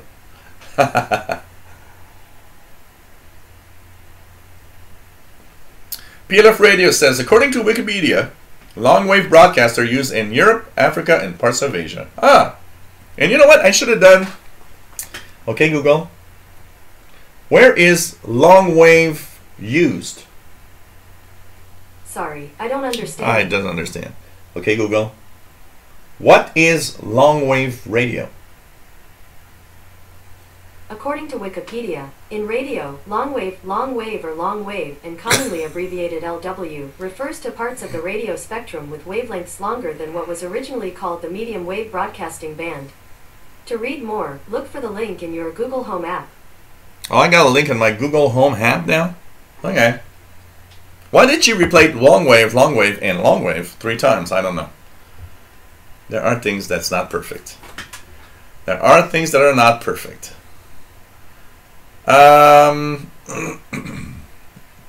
Mark Morgan says, thanks for the great answer. Going to try to clear up that noise I can this weekend. Hopefully I can start getting some decent listening done. Yeah, and all else fails, try to put a little piece of wire outside if you can and see what you can do.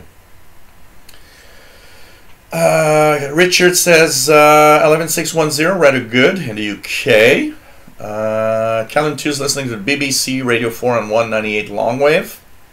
Syrian Willow says, I use AM band receiver, medium wave and shortwave, to check SAR activity in my mobile phone. The higher noise caused by it, the high radiation probably.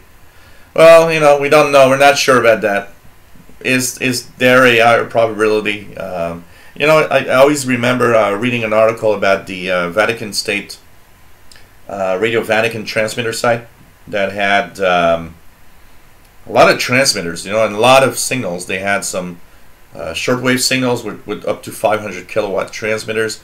They had really powerful long wave, medium wave transmitters. And I remember reading an article that apparently people that were living near the transmitter site might have a very slightly higher rate of certain types of cancer. So, it's, I don't know. Richard Cook, Spain on 15390. Let's check it out. Spain. Am I hearing it here? Nothing. Oh yeah, it's there, but it's weak. It's much better on 15520. 15520 is a very strong Spain signal right now. Charles Williams, have the day off. Whoa, I hope you're enjoying your day off, man. It's always fun to have a day off. I don't know what a day off means since I work for myself now. It's like that feel. There's always anybody that works a regular shift Monday to Friday. We all have the Sunday feel. The feel of, this is Sunday. Somehow we got to enjoy it as much as we can because tomorrow we're going to work. I don't have that feel anymore. And it's not that I miss it, but it's just funny because somebody tells me, oh, well, it's Sunday, that feel. It's like, yeah, I know what you're talking about because I had it before, but I don't have that feel anymore. I YouTube, so it's like, I don't know, there's no more feel for me of, is there a feel of a day of the week for me? I don't know. I'm not sure I have a feel of any specific day of the week anymore. It's just crazy, I guess, I just got to say I'm lucky and should be happy. But, I don't have that feel anymore. Like I don't have that, but you know, okay, having a day off, I understand the feel still because I work my ass off doing videos on YouTube and all sorts of things. So I do have the impression of not having a life, but you know, sometimes I just post the minimum, just a couple of videos, and around noon it's like, okay, I'm doing whatever I want for the rest of the day, and you know, I have this possibility, honestly, not every day, but sometimes, and I can understand that, you know, kind of nice. Richard Cook says he's receiving 2 stations on 11860. That's pretty much what it seems like. But it was hard to make the difference between, is it 2 different specific stations or Radio Havana Cuba audio mixing with another of their feeds? It was weird. Hey Ivan, Cholakov, nice to have you here from Florida. Danny, Shortwave Radio DX has also switched to better coax cable like LMR 240, LMR 400. Really keeps the signal loss low and also prevents radio interference. I will, you know what, the next time I rewire everything, I think I'm going to try that. Much higher quality coax. Because, you know, I have the cheap coax. I bought like 100 feet of coax and you know, wanted to pay the least amount. So it's probably the worst coax ever. But, you know, a good coax probably makes a good difference. And you know, next time, especially for the VHF range, you know, I have RG58 for VHF, UHF. The loss is higher as you go higher in frequency, and I'm sure I would have much stronger signals with things like the LMR 400, for example, that has much lower loss on the VHF range, for sure. Casey Red Dragon says 15520 coming in good. Mr. Hossam, hello there, my friend. Casey the Red Dragon is 5442, old time music. Richard Cook is receiving 15520. Has nothing on 5442, but got the Royal Air Force Volnet on 5450. Ivan says 11780, which is radio Brazil. Yeah, you're in Florida, so you're much closer than me. I got not even a peep of a signal here. Not even a peep of a little signal, man. It's crazy. Crazy. Saudi Arabia, 11820 coming in really good. 820 and 915 are both. Yeah. 11820 and 11915 are both coming in really, really well. This is Saudi Arabia. Okay, Sarah Dragon says, was wondering if FM radio and shortwave could help bring stations back. No, because it takes too wide of a bandwidth, and it distorts too much in bad propagation. It's better to keep AM. And plus the fact that you would need to change, you know, one of the things that's very, very important to understand, and there's a lot of people that don't, including those that want to push DRM. If you want to keep shortwave listeners, don't change the technology. You'll lose everybody. Now shortwave will be dead. If you decide tomorrow morning everything on shortwave is FM or DRM, you've lost 99% of your audience. You'll have nobody listening in. You'll have these guys with fancy equipment that kind of find it cool to listen to these things. And even then, the future of shortwave is not changing the technology we're using. People are not going to buy a new radio. We fanatics will buy a new radio. Yes, we are the type that will buy new radios. But think of the average shortwave listener. The average shortwave listener has one radio, not 20, not 150. You know, doesn't have a rack full of radios like I got here. They got one. They got one. And they won't buy another one because technology is changing. They'll tune somewhere else. the medium wave band or whatever. Danny, Shortwave Radio DX 11820 S9 plus 20 coming in strong.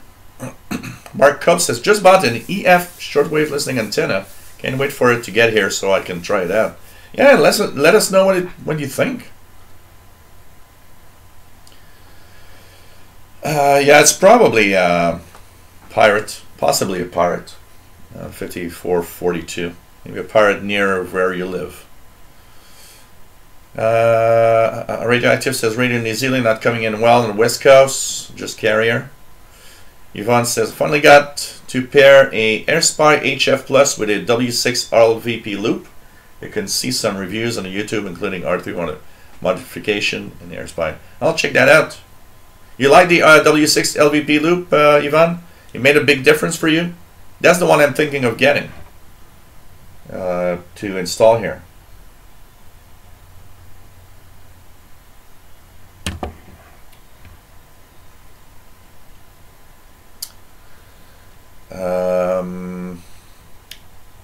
Vancouver Island DX. You know what? I don't. It's funny. You know, he has an interesting comment here that I've always wondered about that. So he says, since most of the bad behavior on the CB is confined to a couple of frequencies, why are there so few well-mannered hobbyists on the rest of the band? There seems to be plenty of room for them. There are two things that are interesting in here. You know what? I am a hobbyist, and honestly, I love the CB band. Not for what it is, but if I had several people to talk to, I would fire up my little baby here, or I would use my 40 channel talkie here and chat away with other people with immense pleasure, because I am a serious CB hobbyist, meaning I would be happy to have a intelligent and well-mannered conversation on CB. The thing is, the reason why it doesn't exist, and I think it comes down to a long time ago. Those bad behavior guys on CB, when something good is happening, they will actually come on your frequency and start behaving bad on what is a sincere and good conversation. And I'm talking about something I know because my CB here, I used that thing a lot between about when I got it in 1985 up to about 1995. In that 10-year period, I was telling my friends, don't call me on the phone. I'm going to just up the squelch. Just give me a shout on the CB. And we would be on channel 30. I remember we were all on channel 30. And it says, look, just a shout out on channel 30. My CB's on. I put the squelch up so it doesn't bother me when there's nothing on. And my CB would be open almost 24 hours a day. You know, I would shut it down when I would go to sleep. And I'd turn it back up at 9 a.m. in the morning. I'd wake up, or earlier, and especially on the weekends. And I would have hours and hours of conversation on the CB events. I always enjoyed that. I always loved that. But the idiots of the CB band don't like it when it sounds too cool and too okay. They have to come to your channel and start blasting and be idiots on your own frequency. And because CB is unlicensed, because CB is not like amateur radio operations where, you know, there's a sense of manner, even though some frequencies like 7200 or 14313 are showing really idiots on the ham bands, at least in the amateur bands, and probably because you took your lessons, because you're just more serious. You went through learning to get and passing a test. You're already more, you know, evolved and more. I would say, just doing that shows that you're more advanced. You're somebody that is serious about things in life. Um, Taking the time to pass a test to do something means you're really, really, really serious about it. And the CB band doesn't require that. So you could just, buy a $5 CB at the flea market and start annoying everybody around you that you know. That's why it's not happening. I think the bad habits of these people go to annoy the good people, and the good people say, "The hell with it. Call me on my smartphone, or send me a message on Messenger or something." I think that's the reason, honestly. David in Barcelona. Hello there. Nice to have you here. Nice to have you here.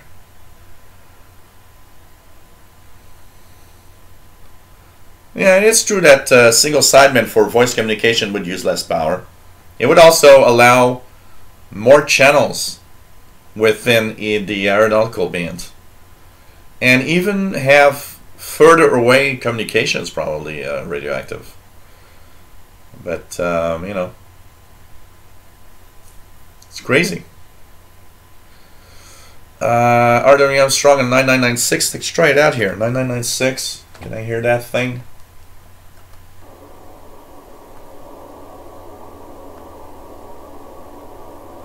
Nothing on 9996. 14996. 4996. Still early here. The sun sets in more than 2 hours. I haven't heard RWM in such a long time, Richard. Crazy. Marksney Lucio. Hello there. Nice to have you here.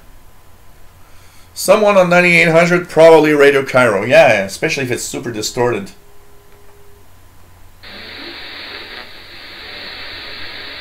Yeah. Yeah, that's definitely Radio Cairo in Egypt. I hear it here and it's very distorted. SWL France, SDR, bonjour, bienvenue. Bienvenue. Daniel Bogdan says we're at 100 watchers now, Jill. Sacre bleu. Interesting, you know what? My counter here, I don't know what's happening. Because, so you say you see 100. My counter here has not moved above 50 for the whole broadcast, which surprises me a lot because I was like, I never get below, even at the weakest points of my broadcasts, I rarely go below 60 or 70. So now you're telling me that what I see here is not the same number that you see there. How many people watching? Look at that, Mick H, 100 watching. That's interesting. I'm at 54. 93 watchers now. I'm at 54. Something's weird now. That's interesting. Okay, thanks for helping me out with that. I can tell you that. I was like, man, I was like totally going nuts. So okay, I'm going back a little bit, guys, because I was just a little far back and going back. So Radio Cairo, yeah. RTE, Radio 1 and 252 long wave. Ralph Bender says yes, 9800 is Radio Cairo. Callum loves long wave. Cool. I wish there were some long wave stations in North America. I'd love that. Ivan says also love RTL on 1440 kilohertz. Don't think they're still around. Gilles has lost that love and feeling. There's Deterrent. Hey there. What do you use the Amiga 500 and Atari ST for? I'll still have my Amiga 500 from 1988. Play games. I play old-time games. I've got about 600 3.5-inch discs right there in front of me. And I've got tons of Atari ST games, tons of Amiga 500 games. And you know what? Nothing like sitting down with a beer and feeling that you're 16 years old again and playing a good game of, I don't know, I like to do. There's some things like Defender of the Crown that I like, stuff like that, or playing like Test Drive, the Accolade Test Drive, stuff like that. Just love it. And they're hooked up to my desktop computer in the back here. So I go to the internet, I get disk images, and I can actually write an Amiga disk image or an Atari ST disk image to have a new game if I want, which is pretty cool. So I play a lot of games mostly. Sheldon Harvey, nice to have you on board. And always nice to have everybody here. Mika H says, I feel the same way about the days of the week, but I'm retired. Yeah, you know. Taste the Torrent is near Gainesville, Florida. Well, welcome aboard. Drifter UK, hey, nice to have you here. M3CSP, pretty cool. Vienna says several signals are 30 and 40 dB on 11 megahertz this afternoon. Propagation looks good. Yeah, we're gonna tune around a little bit. So yeah, we're going to check out eibispace.de a little bit because there's some interesting stuff in there. I've had so many things to reply to that I just like. This is the show. I mean, there's when people have a lot of feedback, get a lot of stuff going their way. Also, it's kind of interesting. And we all love radio, Callum. I think we all love radio. I think this is why everybody's here. We all love radio. Richard Cook says Romania on 153 comes in often at night in the UK. Cool.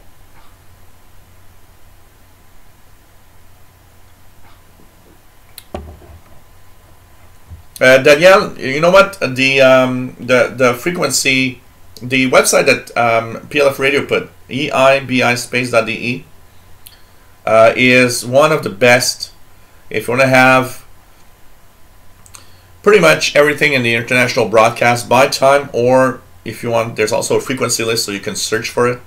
Best. This is a great list. Every frequency for every transmission in every language. Even a lot of utility stuff in that EIBI space list, honestly. Lots of unusual stuff also that I wanted to talk about a little bit. Rémi Frias says shortwave could use AM with only one sideband and reduced carrier and still be compatible with AM receivers. Yeah, it could. It could. As we went through the decades of shortwave listening, a lot of stations have actually noticed and are actually doing something that in the 80s, a station would pump out 500 kilowatts and send their signal from Europe to North America or whatever.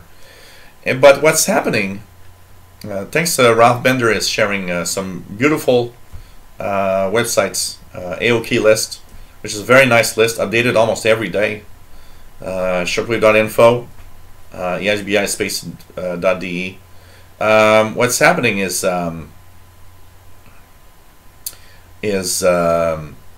that over time they reduce the power. Over time they notice that, hey, if we broadcast to North America with 150 kilowatt, they're still getting us quite well. It's funny because sometimes I see these hams that they're gonna say, hey, I pumped up my signal from 200 to 700 watts. Yeah, but in effect on the S meter it has a very little bump. If you go from 2 to 400 watts, you're not doubling the signal at the other end. It doesn't work like that. You're just having a slight increase. So a lot of stations are now actually using less power to conserve energy, because I don't know how much it costs, but I'd be curious to see every hour of electricity consumed at 500 kilowatts must cost a really huge amount of power. That must be a lot of money. So, and of course there are things. There's these stations could do that. There was a time in the 80s where stations suddenly started thinking, hey, we could broadcast to our listeners in single sideband, which is a bad idea because, especially for the time, and even today I would guess, because first of all, a lot of people don't have a single sideband capable receiver, but I could not have seen myself listening to, I don't know, Radio France and single sideband on my DX100. I would have gone nuts, you know, readjusting that little BFO thing every 30 seconds because it's just drifting away. There are things like that sometimes you got to be careful. Yvonne says Bahrain on 97.45. Man. So SWL France SDR. Vote Viking. Why not a ham license? Bet this has been asked. Absolutely. I get asked all the time why I don't have my ham license, and it's a mix of all sorts of things. It's a mix of taking the time to do it. It's a mix of, you know what? For a long time, and I'm really happy listening. Honestly, I'm a very happy listener. And you got to understand that listening for me was amazingly cool. Yeah, I would like, you know, when I listen to that DX station from somewhere in the world on the 20-meter band or whatever. Yeah. Obviously, I would be a happy camper to, you know, get on my transceiver and try to contact that station that nobody hears except once a year or something, you know.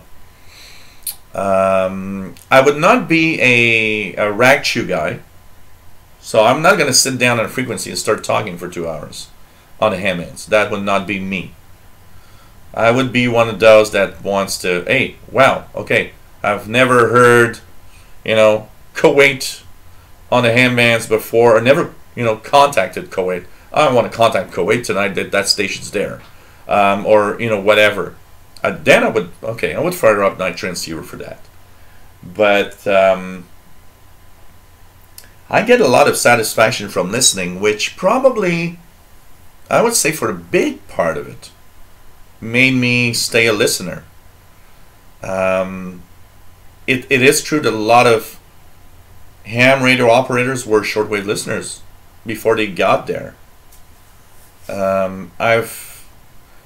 I've not had that urge.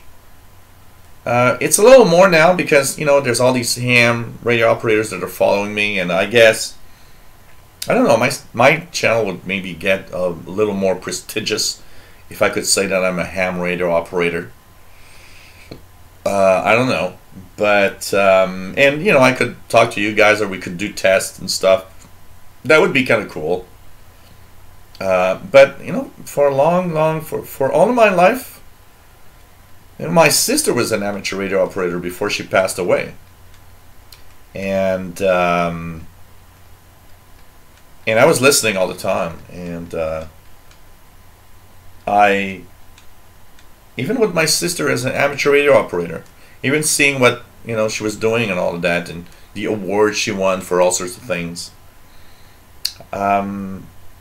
I was on my own thing. I was listening, and I was getting awards for listening because there's a time when that was possible, getting all sorts of little awards for different things you're listening to. So somehow it never was strong enough for me to go and get my license. You know, I know you guys are like, you know, kicking me in the butt and saying, "Come on, man! Come on, man!" You know, it's just crazy. So, what else do we have? Yes, I'm way behind, I know, but I'm coming down now. Okay. I'm going to go really fast here, guys. So if you have asked a question that I'm actually moving over, please re-ask your question. So I'm going to try to move on as fast as possible. Sheldon says 94. Now I'm in 80, but it never passed 80 here, so it's kind of weird. I don't know. It's kind of weird. So cool. It's actually very nice. You know, when I passed the 100 mark, when people are watching, I'm still surprised at that. Melvin Witcher, nice to have you here. Michael Elmage, good afternoon from Sherwood Park, Alberta. Nice to have you on board from the west part of Canada. Really nice. It's 9650 coming in for me, which is, I believe, Guinea. I've got a very, very weak signal from Guinea. There's a little line on the display, but nothing much. Nothing much right now. I can tell you that. That's not what I meant. Not what I meant. But I meant we're back 16 years old, but I'm, you know, I'm still an adult. So I have my beer. Turkey on 98.30. Turkey. Let's check it out. Not as strong as usual. It's a little weak tonight. But yes. Turkey on 9830 in English right now. Voice of Turkey. So let's go as fast as we can. Hey Fastlow, nice to have you here. And I was announcing earlier, and we are announcing it a little now. Me and I will be at Fastlow's house on June the 23rd, and we'll have a live show from there. So I think it's gonna be cool. Gonna be a different, you know, decor, different things you guys are gonna see. So, Kiss Red Dragon 7210. Typically, usually is. Yep.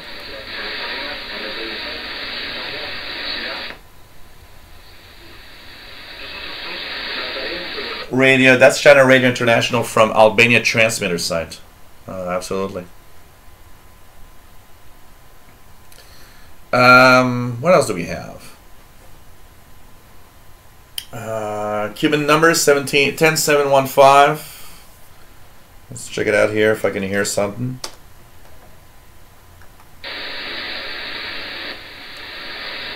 I'm seeing the signal, but I'm not hearing anything. Yeah. It's in the noise, but it's there. I hear the Cuban HM01. Vancouver, the Xer. Yeah, you know what? I think it's a mix of because he says maybe the shortwave broadcaster has been able to reduce power because of our receivers that are more sensitive. I think one of the things also, and you got to remember, is that oh yeah, definitely PLF radio. There are still some stations that use the full 500 kilowatts. Absolutely. I think also that's the fact that, you know, when I started listening in 1982, they were jam-packed one next to each other. Listening to a station, the difficulty of listening to a station is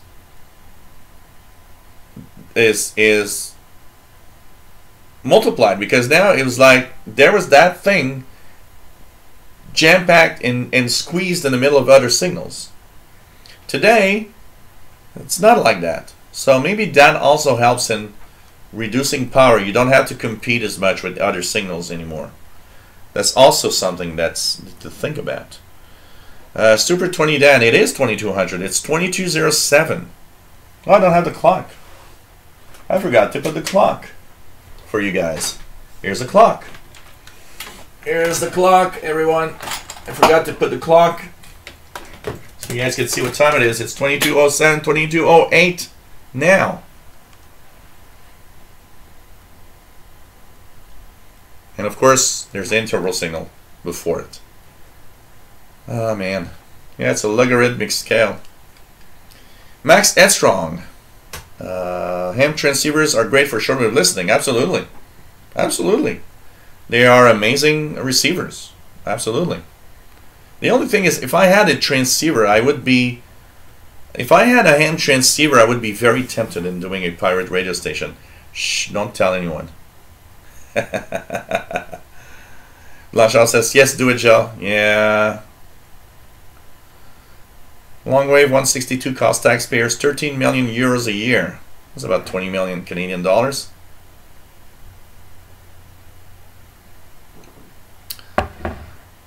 Romania 9760.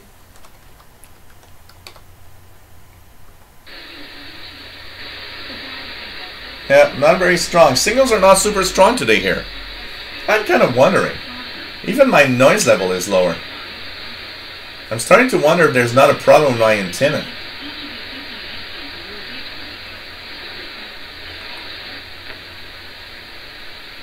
I'm kind of wondering here. Yeah. I don't know. I think I need to check my antenna feed outside. Brett Wayne says using a Yaesu FT1000 Mark V. Max Strong said, I thought the ICOM 8600 would blow the Kenwood 850 away, but not the case at all. You know, we've come to a time where I don't think any new radio blows away the competition. We have come to a time where the radios are at the maximum edge of the possibilities of the technology, and that unless some miracle new technology comes out, I don't think it's gonna matter whatever radio you have, honestly. Take the jump, come to the ham side. I'll change the words to that song. Hey babe, welcome to the wild side. I'll say, hey babe, welcome to the ham side. 1900 S9 plus 20 strong, Danny Shortwave. Yanni says, if you had a ham radio license, it's no problem to listen any frequencies. Yeah, absolutely, absolutely. I totally understand that, and I understand what you guys are saying, you know. And X Strong says, Gilles Shortwave listening drove him to drink. No, what drove me to drink is the heightening of the noise levels. The more there was noise on my radio, the more I was drinking alcohol. Super 20 Dan says, you would think more hams would be into shortwave as they already have radios, but it's not the case. You know what? It's the other way around. A lot of hams have come to amateur radio because of shortwave. But what I see, there's a lot of hams that stopped listening to shortwave after they became amateur radio operators. And it's okay, maybe they've moved on. I mean, the amateur bands are full of signals and full of interesting stuff, and you move on to something else. You can contact a ham station now. So, of course, DXing the ham bands is interesting, you know. Absolutely.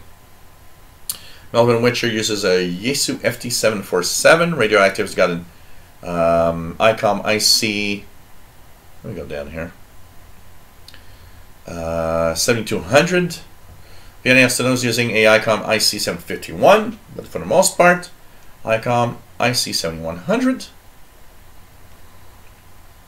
Max Citron said, always wonder why more folks don't use ham transceivers for shortwave. One of the things that you got to understand is that a lot of, not all, but a lot of stores and a lot of outlets that sell equipment will have some kind of a rule not to sell a transceiver to a non-ham.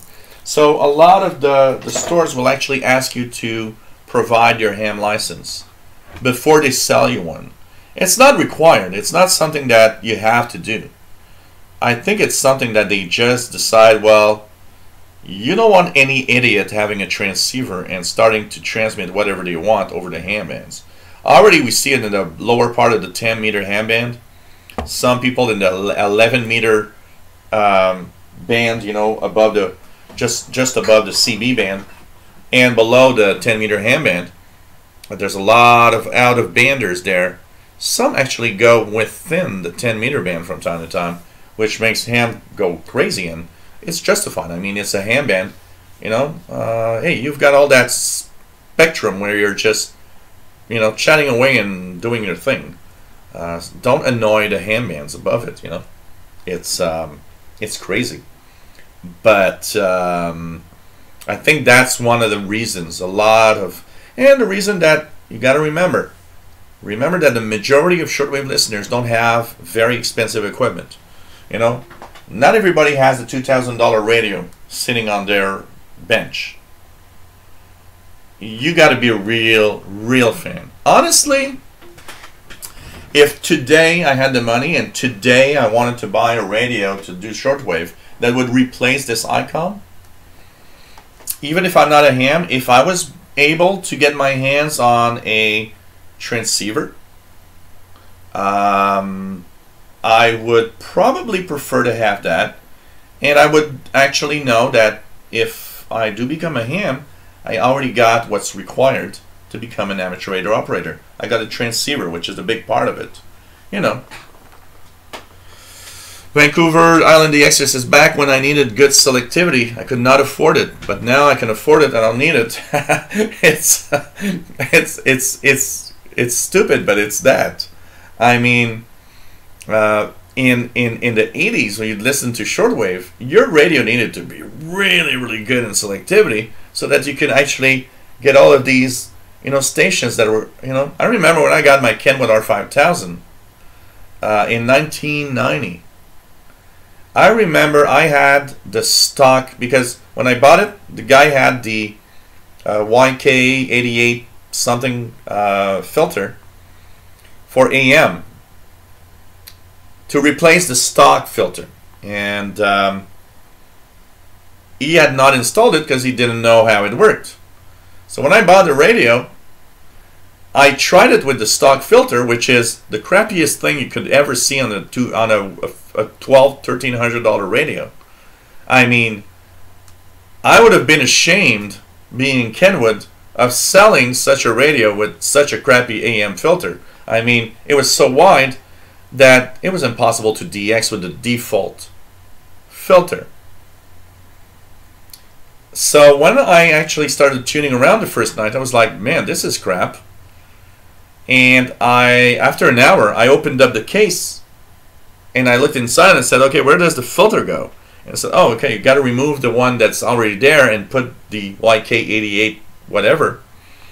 And I remember replacing it, putting the case back, and turning it back on, and it was like, oh man, this is so much better now. Now I've got the selectivity. Now I've got the ability to listen to a signal and not be bothered too much by the other signals, plus a host of different technologies, including the passband filter, and the fact that it's such a high grade receiver that you can actually there's something interfering in the bottom. Put yourself in the upper sideband and it's still tuned to the station. You can still hear what's saying, and you're not bothered by what's happening down there. That's what you get when you get sorry, a very high-end receiver. You get a host of advanced technologies that are much useful, very useful for things like that. That was needed in 1990. There were still tons of signals. Except for specific frequencies, I'm not sure I would notice a difference in 2018, because there's very little stations next to another station that would interfere today. So you're totally right on that, my friend.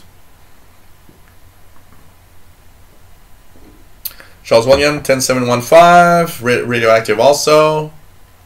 Try the 20 meter ham band. Let's check it out. I'm going to do that.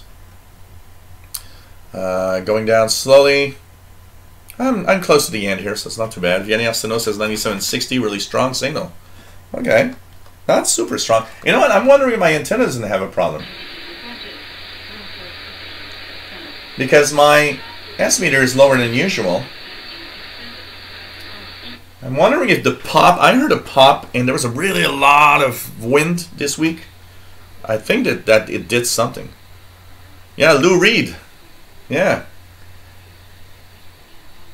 Beer filter for shortwave. Okay, Drifter UK. Okay. I'll do it.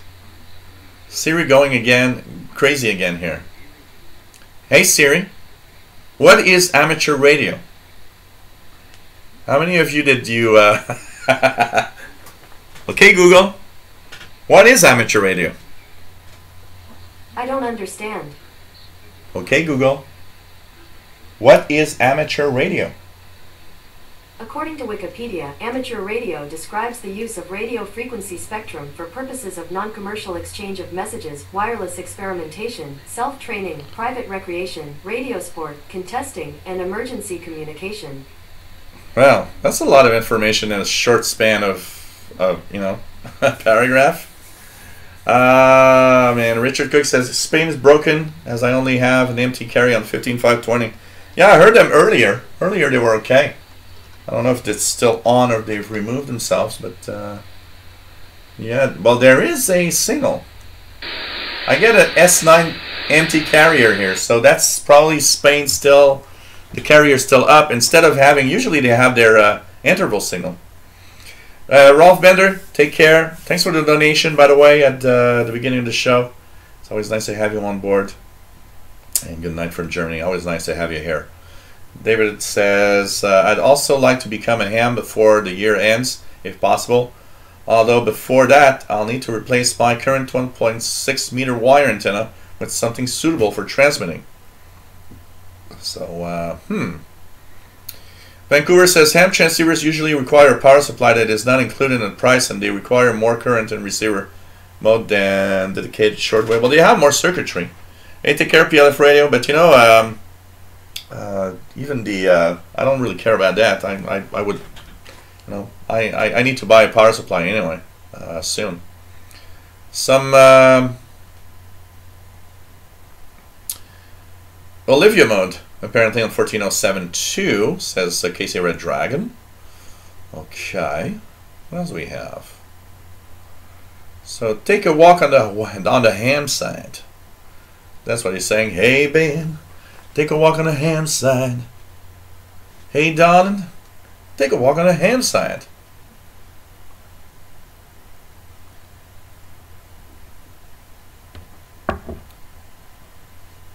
And that's interesting. Numbers are weird. Here the numbers on my counter are weird. They're nowhere near where you guys are actually saying. Hey, XNADX Keegan. Nice to have you here, Northwest Arkansas. Mid-80s. Here it was warm this week, but it's rather cool today. David in Barcelona says, I would actually love to still like to buy another receiver if I had to replace my R8500.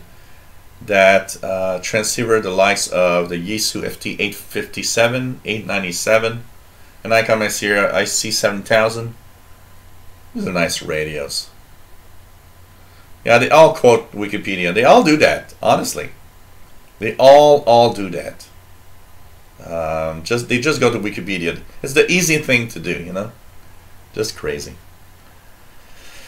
Max Edstrong says, loves is ICOM 7000. Don't use it much, but it's beautiful, well-made radio. There's a lot of really nice radios, honestly. So many beautiful radios. So, you know, lots of really, really nice stuff. Radio Vanna Cuban 12,000 says, Richard. Yeah, take a walk on the ham side. Man. Shortwave and karaoke, what a show. Yeah, but well, you know, we should take all the popular pop rock songs and change the words for amateur radio and shortwave, so they have to sound like that, you know. Try decoding some PSK. Yeah, we could try to do that. We're going to go into ham bands. Somebody wanted me to go to the 20 meter band. We're going to go to 20 meter band. Make it homage says, talking interval signals. I sent you an interval signal that I found on an old tape. After research, I found out that Radio Netherlands have a different interval signal for their French service. Really? I don't remember Radio Netherlands having a different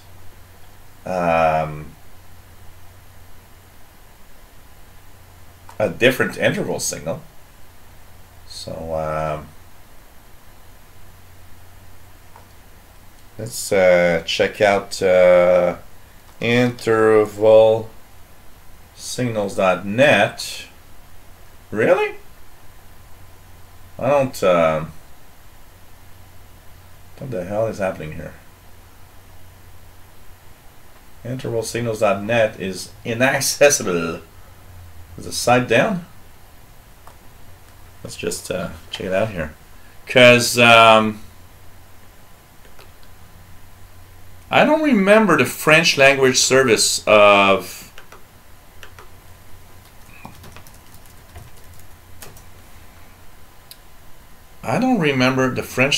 Radio Netherlands having a different think it works here. Intervalsignals.net. Oh, it's weird though. Doesn't show up like it should. I don't remember having a different interval signal, honestly. Did anybody that listened for a long time ever notice a different interval signal from Radio Netherlands in different languages? Wow. Are you sure it's not? Maybe it's, because a lot of stations, while at different interval signals in different times in their lives. So for example, if you listen to Radio Sweden, they had an old interval signals in the 60s and 70s that was changed in the 80s and 90s. So some stations have actually changed it over time. Maybe it's that, but I'm trying to remember. I cannot recall over 35 years of listening any other interval signal to Radio Netherlands than the one that is the standard one that anybody listen actually knew about. That's interesting. That is interesting. Huh.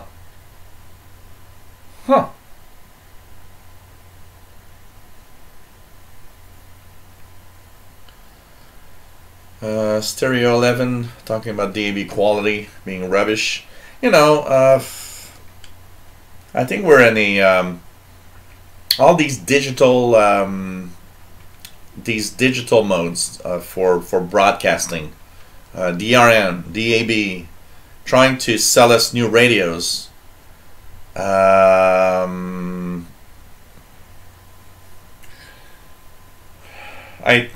think it's they're trying to revive something that honestly the only way to keep radio listeners, like I said at the beginning, you're not going to have a revive of the shortwave spectrum by getting new technologies like DRM. You've got to look at your audience. They all have their radios already. If you move to digital, I don't think a lot of people would say, hey, I'm going to buy that new radio. We're in a different world. People think radio is like TV. Hey, we moved on to HD TV. Everybody did. Yeah, because honestly, when you look at how crappy it looked before and how beautiful it is now, there is a reason to move HD TV. And even then, part of the population was annoyed at the fact that they were having to change their TV or buy this box. Radio is not the same. People want to listen to the radio. They don't care that much about the quality. I mean, there's still people listening to AM radio. And honestly, for talk, I think, I would have done a rule a long time ago. You have a talk station, go on AM. That's where talk is. Stop annoying the FM frequencies with talk. Put music there. Give us a bigger choice of music on FM and just put AM talk on. That's it. For talking, AM's okay. What's the problem with AM? There's none. But somehow, well, except maybe noise. Medium wave band is noisier. But apart from that, they are trying to push technologies thinking it's a miracle. People will flock to their radios because there's DAB or DRM or... No. You're just losing listeners as you move on to these technologies. A couple of weeks back, I was at the at CKUT with Sheldon when we talked about the move to of Norway to the digital. Sheldon had a news item about a station that got fined because it didn't want to move off its analog signal. And I had said, I would like to see what's the percentage of people that actually went and bought a new radio. I don't think it's very high. Hey, you're annoying everybody that, hey, you got to change your radio. Well, the hell with it. People have difficulty buying a $20 radio. No, it doesn't work. Lee Watts, hey there. How's your Conicon GP5? Pretty good, except the fact that when I'm not using it, I take out the batteries because they're wearing off a little too fast. I mean, you put batteries in here. You don't put alkalines in here because your alkaline batteries will be completely depleted a month and a half after you put them in there. I don't know why. It's something that should not happen. An LCD display does not take a lot of power. But apart from that, it's still a nice radio to have. But I just pop in batteries when I use it and remove them when I don't use them. Man. It's just that. But the GP5 is nice. It's still a nice radio. And if you use it regularly, it's a good radio. It's a kind of a cool little radio to J.D. Williamson, if I would be a ham radio, what would I buy? I don't know exactly because I'm not much into the amateur radio transceiver side, so I can't really say what I would buy. I would need to check out. You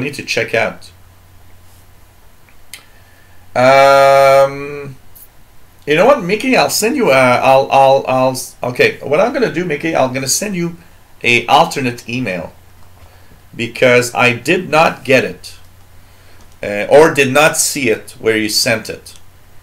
I'm going to send you an alternate email where I like to be in contact with specific people, and you'll send it there when you want to send stuff. Send it there. That's the place I'm going to see it because I have like a million different emails, and some of them are like crowded with emails all the time, and I often go really fast. You know, if I see your name, I will stumble and stay on it. But if I'm going too fast because there's a lot of stuff, sometimes I just miss out on some of the emails. So I'm going to send you an alternate email that is the email to use if you want to send me something, Mickey. Stereo 11. I'm using the Afedri SDR, AFEDRI. And which is a very surprising receiver, honestly.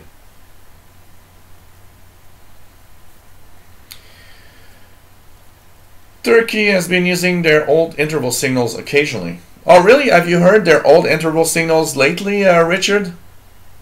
I like their old one. It was kind of, you know, with the piano.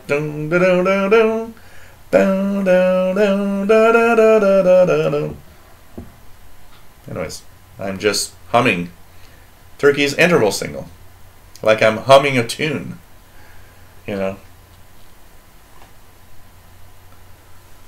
Yeah, there's one. I don't remember the group, but there's one that talks about AM radio. I was listening to the music on the AM radio. I don't remember what's the band that makes that song, but I do remember the first time I heard that song, I was like, wow, this is so cool. Somebody actually saying they were listening to music on AM radio, which I was doing when I was young also. Just crazy. And for those that know the B-52s, the first part when the song starts, there's a shortwave clip and the song Planet Claire, which is sounds from shortwave, and the Morse code is the CFH Halifax Military Coastal Station identifying on that clip. So remember, B-52s with Planet Claire starts with shortwave songs, real actual shortwave songs. Really, really nice. Elton Byington, nice to have you here. Voice of America, interval signal changed back in the 60s, was originally Columbia, the gem of the ocean, which was changed to Yankee Doodle. Yeah, from as long as I can remember, I think the only thing I heard was Yankee Doodle. From as long as I can remember. Richard Cook's got WBCQ and CD 490 with Brother Nutcase. Remy Fries says DRM is crap, but DAB Plus is a huge improvement over FM radio. Yeah, but you know, it's not that it is an improvement or not. DRM is crap, you're right. And I'm sure DAB is probably pretty good. But what I mean by the digital stuff is you are losing audience if you move on to another technology, because nobody buys a new radio except a very small amount of people that, we would buy a new radio. If FM tomorrow would be digital, yeah, I'd like to have a digital radio for FM just to try it out. Absolutely, I'd buy one. But I'm a very, very specific guy in what is not the representation of an audience for radio. And if you want to keep your audience, stop thinking that you need to buy new technologies. Do some damn good programs that people want to listen to, and stop playing that crappy music. Play good music. People are going to be there. I don't know why you don't understand that you are losing audience because your station is just crappy in its programming. What can't you understand there? Not because it's digital or not. I'm sorry.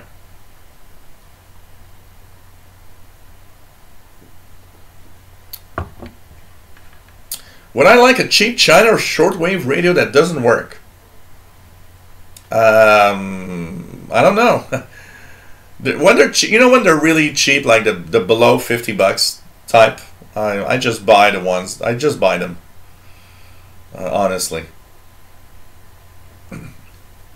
Daniel, is interval signal the same thing as what they play before the carrier signals? Yes, Daniel, exactly. And for those that wonder what an interval signal is all about, they're there to, today with digital readouts, it's not as necessary as it was in the past, although it still is. But it was there to, like interval signals were extremely useful in 1982 with a DX100 receiver, because you had no idea where you were tuning, and you were trying to find your favorite stations. And the interval signal was the way to find your favorite station just before it would sign on, by tuning slowly each station one after the other. I remember a Radio RSA with their interval signal, and going slowly, and then, oh, here's Radio RSA, because the interval signal helped me find it. Or else, oh man, it was lost in a sea of signals. David says DAB Plus uses a lossy codec to stream the audio good, but still lossy. FM stereo is analog, uncompressed, lowless audio with up to 15-16 kHz frequency response. To me, FM sounds much better. I can't talk because I haven't heard and compared both, but kind of interesting. Remy Frias says $20 radio lasts 2-3 years. After that time, you buy a new one. So why not? No, you know why, Remy? You don't? Because, first of all, the $20 radio today does not last 2 years. You could, most people tune one frequency, and that $20 radio is gonna last 20 years, because they don't tune around anyways. So it's gonna work. But not just that, a DAB radio is more expensive, and people that buy a $20 radio are not buying a 100 plus DAB radio. They're just the hell with it. They're streaming on their smartphone or on the internet, or not at all. They're watching TV. You got to be careful, because radio is a very, very specific audience-related thing. It's difficult. It was easy to show how HD TV was beautiful. It's difficult to show someone you got a really good improvement, but you got to buy a $200 radio now. People don't do that. It's not the same audience. I would be a better guy at actually giving the real deal of what you should do for any shortwave station to try to stay on the air and keep your audience than those bozos that go around and say, hey, invest in a DRM transmitter. You could have taken that money and put it in your programs and maybe stay on the air for a few years again, Crazy. It's crazy. Daniel says, what's the name of the tune that NHK World Service used to use and still does, as far as I know? I don't know what's the name of that thing. That, let me just try to bring it up again. Interval signals. I don't know why it doesn't. I'm gonna interval signals should bring me to. Here we go. Here we go. I don't have the list. I like the list on the left side. I don't have the list of stations. Search for a radio station. Radio Japan. Radio Japan. So NHK. Okay, what's about the... So this is Radio Japan. Is it 1977 one? It says vintage. Nope, that's an old one. External. Japan, Japan, Japan, Japan. Domestic. External at the bottom. No Voice of America. AFN. Don't they have the more modern external? Here is... Oh, this is NHK Radio Japan. So let's check it out here. Let's see if something opens up with this.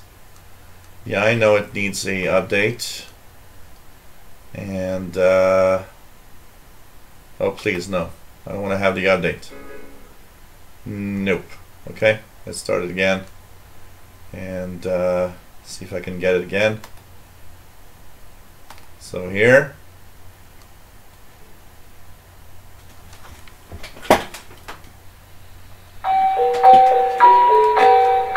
That's Radio Japan.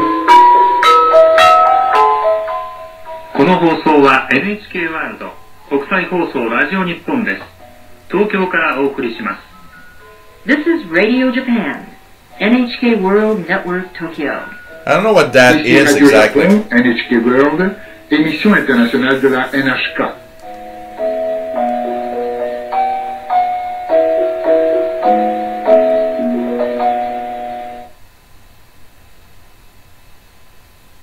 So that was Radio Japan's interval signal, apparently. And it was. But I don't know where they took it or what it is exactly as an interval signal. Maybe there's something on Wikipedia about that. Gary Seward. Hey, Gary. Nice to have you on board from the UK. Oh, Everclear. Thank you, Mickey Lamage. Everclear did the song AM Radio. I remember the first time I heard that song, I was starting out as my tech guy duties, and I just got, and I stopped for a second. Because having a song that talks about pretty much what I was in my young age, listening to music on the AM radio, was kind of crazy. It was like, wow. Thanks for the answer, Mickey.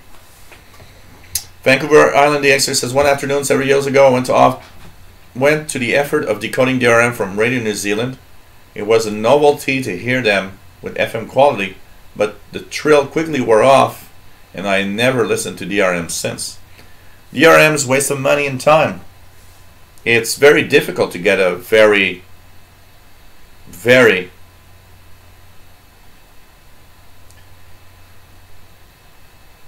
I'm not saying, Remy, that people are not buying DAB radios, but I can tell you one thing. There would be 100 times more of these radios if they were not DAB. I can tell you that.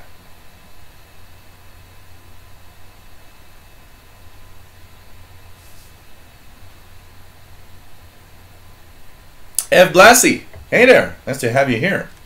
I'm not saying people are not buying it, but any country that went totally digital, Norway, I'm sure a lot of people that had a radio said the hell with it.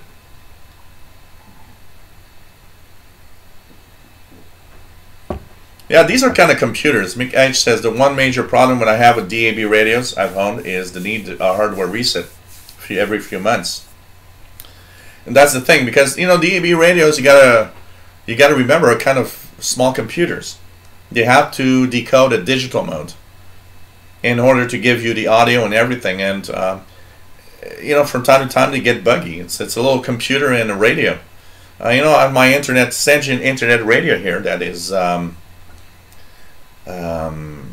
I use from time to time. I don't use it a lot, but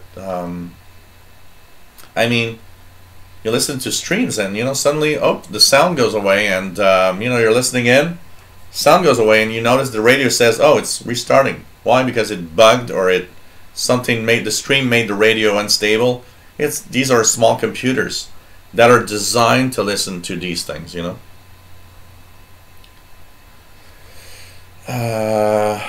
World Radio TV Handbook used to name the tunes for interval signals, VK2FBAJ. Do they still do it? Can somebody look at Radio Japan in their World Radio TV Handbook and let us know what that little tune was? Kind of interesting.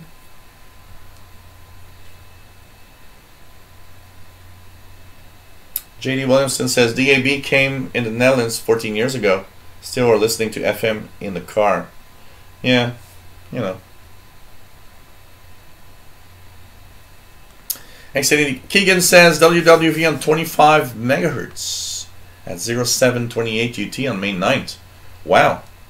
Maybe you had some sporadic e-skip. Pretty cool. Pretty cool. Wow. Oh, Radio Japan has amazingly beautiful QSLs. Absolutely. Absolutely. I was a little pissed off. I listened to the French language Radio Japan transmission the other day, and I reported back through their website. They have a field in the website where you can actually ask, you know, just comments. So I thought, hey, I'm going to put a reception report in there, and I got an answer back saying, we don't QSL through this. You have to send a letter. It's like, what? What the hell are you saying?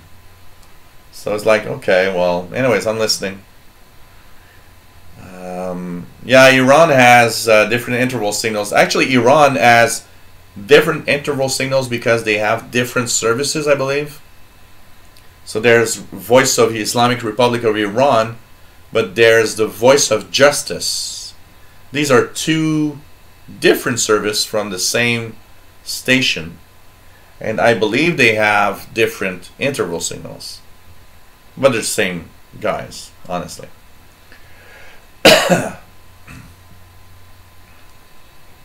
Oh man, Elvis Costello. I haven't listened to Elvis Costello in a while.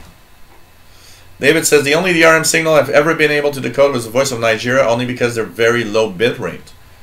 It's difficult. It's impossible to, you know.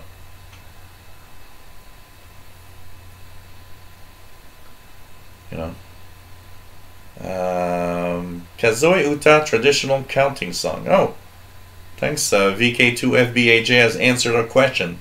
It's Kazoe Uta traditional counting song. Huh. Interesting. Keegan, you check out the bands, because I got like tons of messages this week.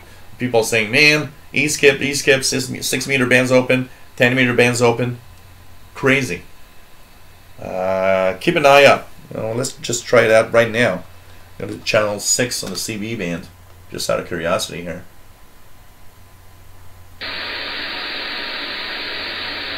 Nothing right now, but I mean, wow. Even Ray Kelly, which is in the east part of Canada, sent me a private message saying, hey man, turn on your radios, 10 meters, 6 meters open.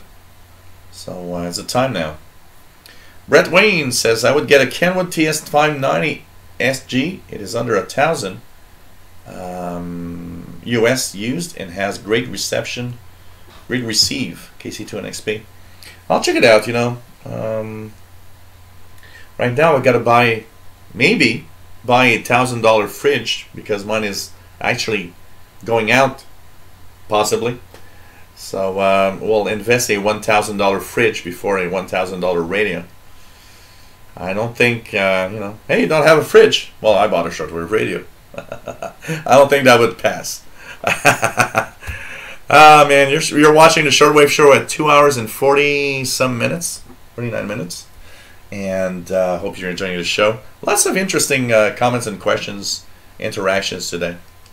But don't take me wrong. Just to recap, I'm not poo-pooing any of the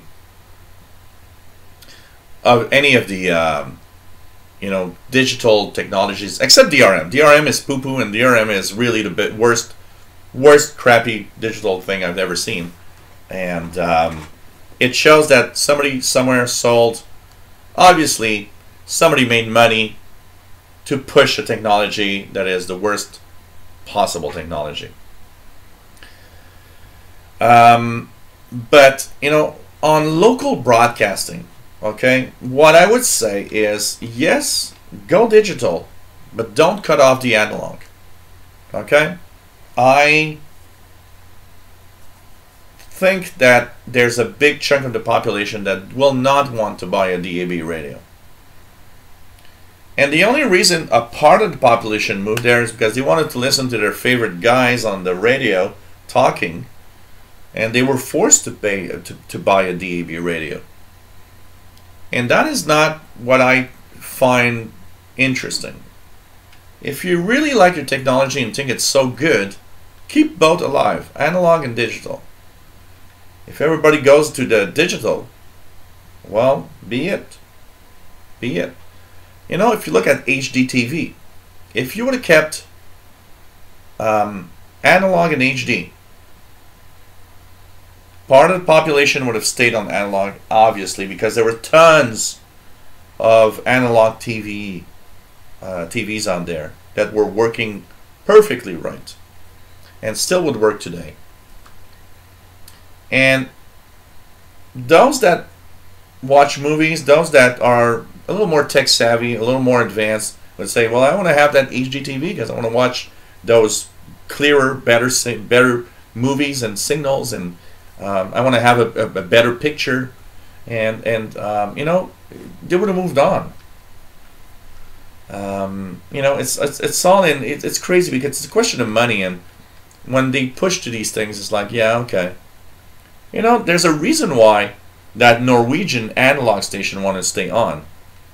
It just shows you that a lot of people didn't move to DAB. They knew there was an audience on that analog frequency. And they knew there was even a bigger audience because you were the only signal around on that analog frequency. So, But I'm not, saying that DAB is bad or anything, honestly. Yes, I got to keep the beer cold. My fridge, this morning when I woke up, I took some milk. And I said, the first thing I did was, okay, milk looks warm. That's weird. And I have a digital thermometer in the fridge. So I look at it and it's like 12 degrees Celsius, which is like in the 50s. And I'm like, whoa, why is my fridge 12 degrees Celsius? It's supposed to be like 2 Celsius, 3 Celsius, like 34, 35 Fahrenheit. Now it's in the 50s on the bottom part. But yet at the top, the freezer is perfectly frozen and seems to work well. So it's like, okay, I need to do something. So anyways, I'm going to check it out. I'm not going to pay for a guy to repair it. Honestly, it's a 10-year-old fridge. 10-year-old fridge. I'm going to open the back panel and I'll see what I'm going to do. I'm going to see if something is not right with my skills. And you know what? If something is wrong, the hell with it. I'm going to buy a new fridge. Hell with it. Remy Frias says the only real problem with DAB radio is that it is so goddamn difficult to buy a car with a DAB radio, and since most people listen to radio in the cars, that is true. A lot of people listen to radio in the cars, absolutely. It's the place to do it. The radio in the car is the place to do it, honestly. It's like, every time we rent a car here to go somewhere, it's like, the radio, the first thing you do is turn on the radio. It's like, hey man, I'm going to listen to the radio. Although last time I linked my phone with Bluetooth and just listened to my favorite music. But that's me, Oh, the FRG7, man, the Yaesu FRG7 is a great radio. It's a great old radio, I can tell you that.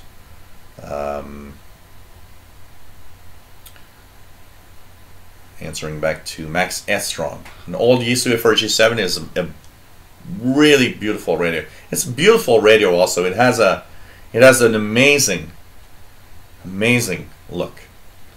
And how do you like, Max S. Strong, how do you like your ICOM 8600? Does it impress you? Do you say, oh, it's just so amazing? VK2 FBAJ says DAB plus radio here as it is here in Australia has failed in my opinion. Only available in large cities and no sign of implementing it elsewhere. JD Wilson, beer cold and the grilled cheese hot.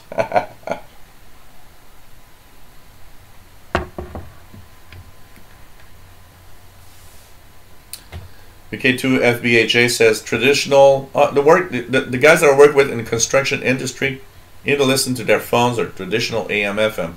I can tell you one thing as a tech guy. Everybody that it's funny because you kind of make yourself a picture of the different people that use computers when you're a tech guy, because you start seeing the different types of workers, the types of people that work in different industries, and the use of their computers. And one of the things that I noticed is the more the guys are manual, so construction workers, they work with their they work physically. So the more physical you are, the more manual you are, the more you do things with your hands or whatever. Not everybody, but the more these people are having difficulties using technology. So it doesn't surprise me what you're saying. So they might use their phones, yes, but I bet you a lot of them use the traditional AM FM more than their phones. It's just crazy. Just crazy.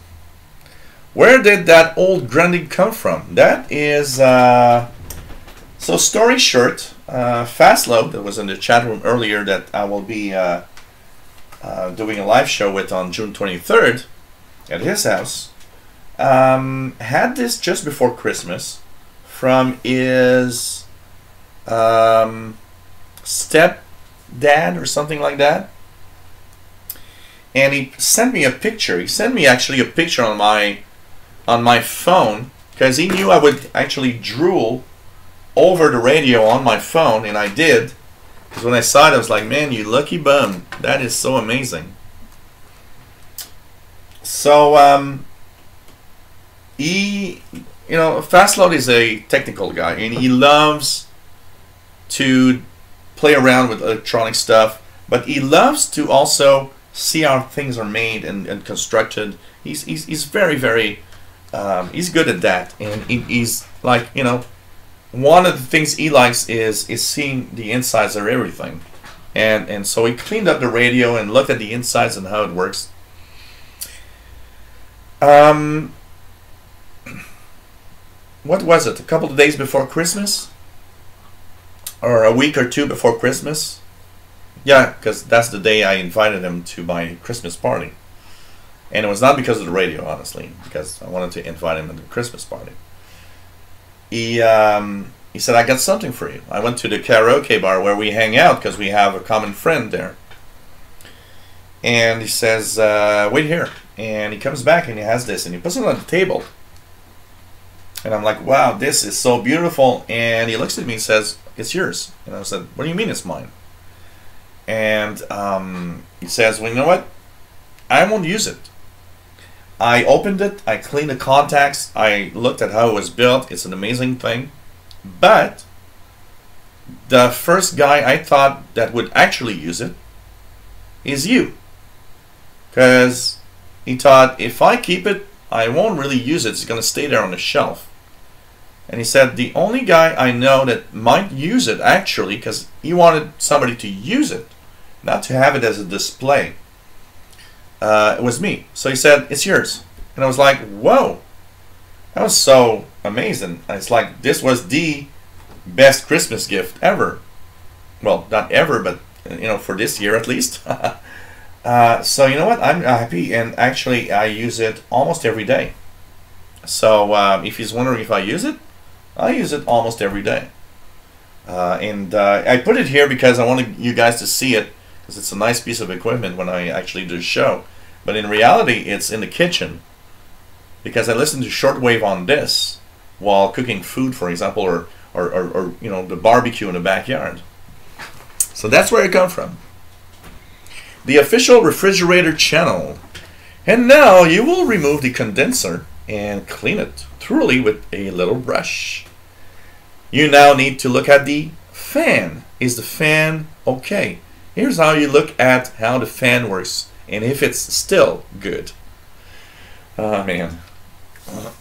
Yeah, shortwave. I think every shortwave listener wants to have shortwave in the car. I think that's something everybody wants to do.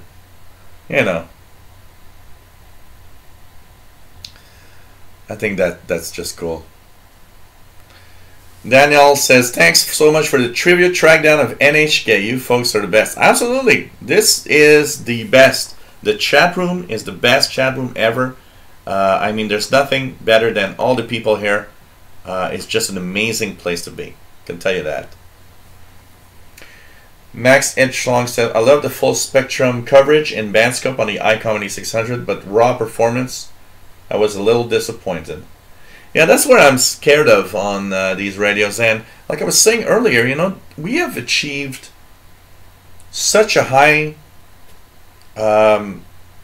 quality in radio, such a high sensitivity point, that unless there's a breakthrough technology, it's difficult now to be impressed with something. Let's bring it down to, everybody's always telling me, because, I moved to a Galaxy S9 Plus, which is one of the best phones right now. It's one of the top phones right now. And of course, I was using, I locked on my S7 for 29 seconds. So I was using an S7 here. And so, everybody's telling me, oh, so this is amazing. Honestly, okay, I'm happy because I have a bigger screen and it's a beautiful screen. This is the most beautiful screen I've ever seen in a phone. But honestly, if I have something to say I'm disappointed, the performance of my S7 is so amazing that it's slightly faster, yeah. It ain't something that's blowing my mind away. I'm like, yeah, it's faster. But apart from a big screen that's really beautiful and a better camera, and even that I'm not sure, 100%. Honestly, if you got an S7, don't go to S9. But I'm happy because I want a bigger screen, and it is a bigger screen. But if you have an S7 Edge or an S8 Plus, don't go to the S9 Plus. It's not really better. It's good,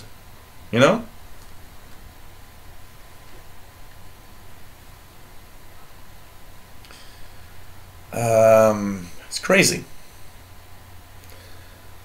So, Callum 2 loves analog. It is nice analog, absolutely.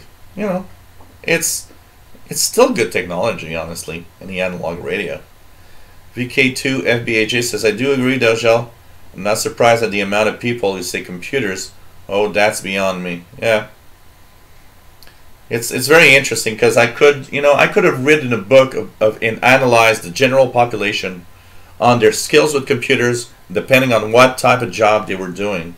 With all the people I had over the 20 years of tech jobs that I did, I could have really done a full study of what type of work people are more tech savvy, of course taking out the IT stuff, and what type of work people are the least tech savvy, and the surprises in between. You know, the 80-year-old lady that calls you because she got a problem with the computer. You think it's like, you know, the on-off switch or something. You know, it's like, and you get there, and I remember that 80-year-old lady saying, "Hey, I put my website online and it doesn't display correctly." I'm like, "You're 80-year-old and you put your own website online and you actually do your own photoshopping pictures to put on your website." Whoa, okay, I was not expecting that. Like, university girl, 18-year-old. We are in the era of computers. 18-year-old. Hey, man. Yep. My computer doesn't work. And you start looking, and it's like, what doesn't work? Well, when I look at my document, or I do this or I do that, and you're like, whoa, you're on the most basic level of computer usage that I can imagine. So you get the extremes, you know, 18-year-old. Wow, I can't even understand that an 18-year-old guy or girl is so basic in computer knowledge in 2018 or whatever. And you're surprised at the 80-year-old lady that is so advanced that you're just like, whoa, you're almost more advanced than me. It's, you know, it's just crazy stuff. And you see all of that. You see all of that. It's just amazing, you know? It's just amazing. Oh, God. VK2ABAJ. Or when you talk about technology or even ham radio and their eyes glaze over. Oh, man. You want to bore someone? And I've done that actually a few times. Somebody looking at my Facebook page and saying, hey, you're listening to the world on the radio. What's that? And you start, you know, I'm the kind of guy who's going to start, oh yeah, well, there's these bands called Shortwave, and, you know, they have signal propagation in different ways, and so you can listen to signals from around the world and blah, blah, blah. But when you look at their eyes and they're like, okay, it's like, okay, forget it. You know, forget it. Just forget it.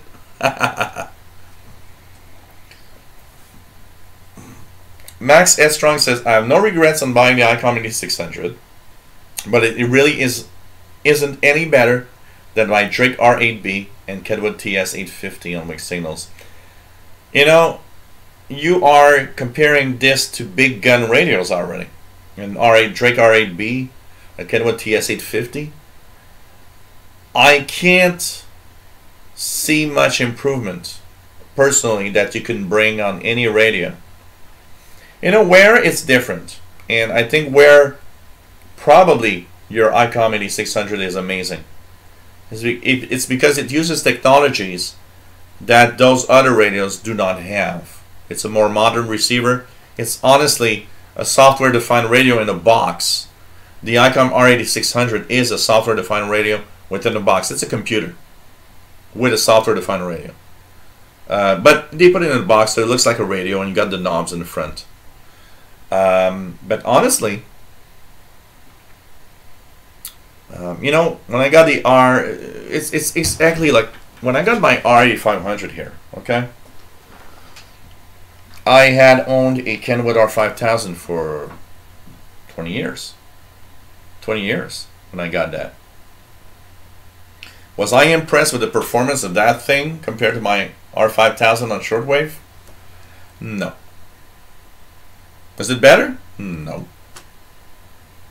I'd say it's even just below the R5000 in performance on shortwave, but not enough to be a problem. So what I mean is, when you got a big gun, professional type receiver, because for me, professional is not those $14,000 receivers. For me, if you bought a radio that is more than $1,000, you got a professional radio. I'm sorry, that is a damn professional radio. Okay, a radio that's $1,000. Come on, don't give me that. That's not a professional thing. Yeah, it is. Okay, and I don't know a lot of people that buy $1,000 radios. I think the performance past that level is almost the same for every damn radio that you purchase at $2,000, $3,000. You know, there's no improvements. But there is differences. So, you know, what makes this ICOM more interesting for me, that's the best damn VHF, UHF receiver I've ever owned. It's just crazy. So it adds that side the R5000 didn't have.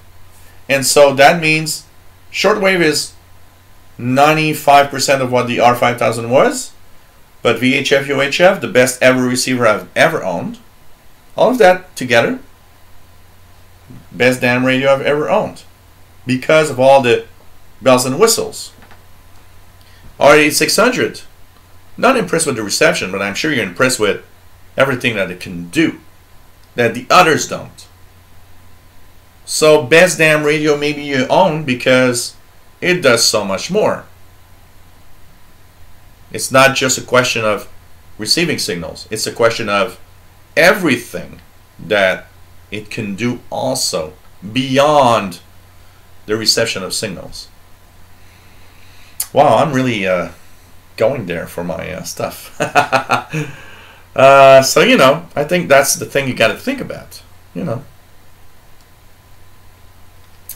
Yeah, there's two fans in this fridge. And I think one is out, and I think that's why it's not working well. Drake R8B. Anybody wants to donate one?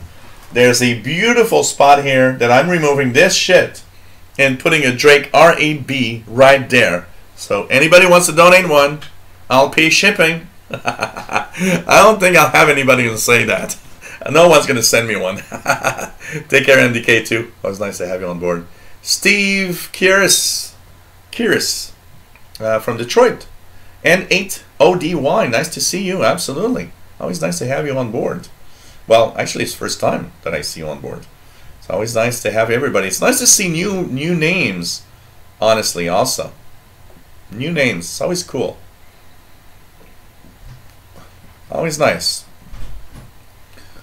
What else is there? Vancouver DXer says, why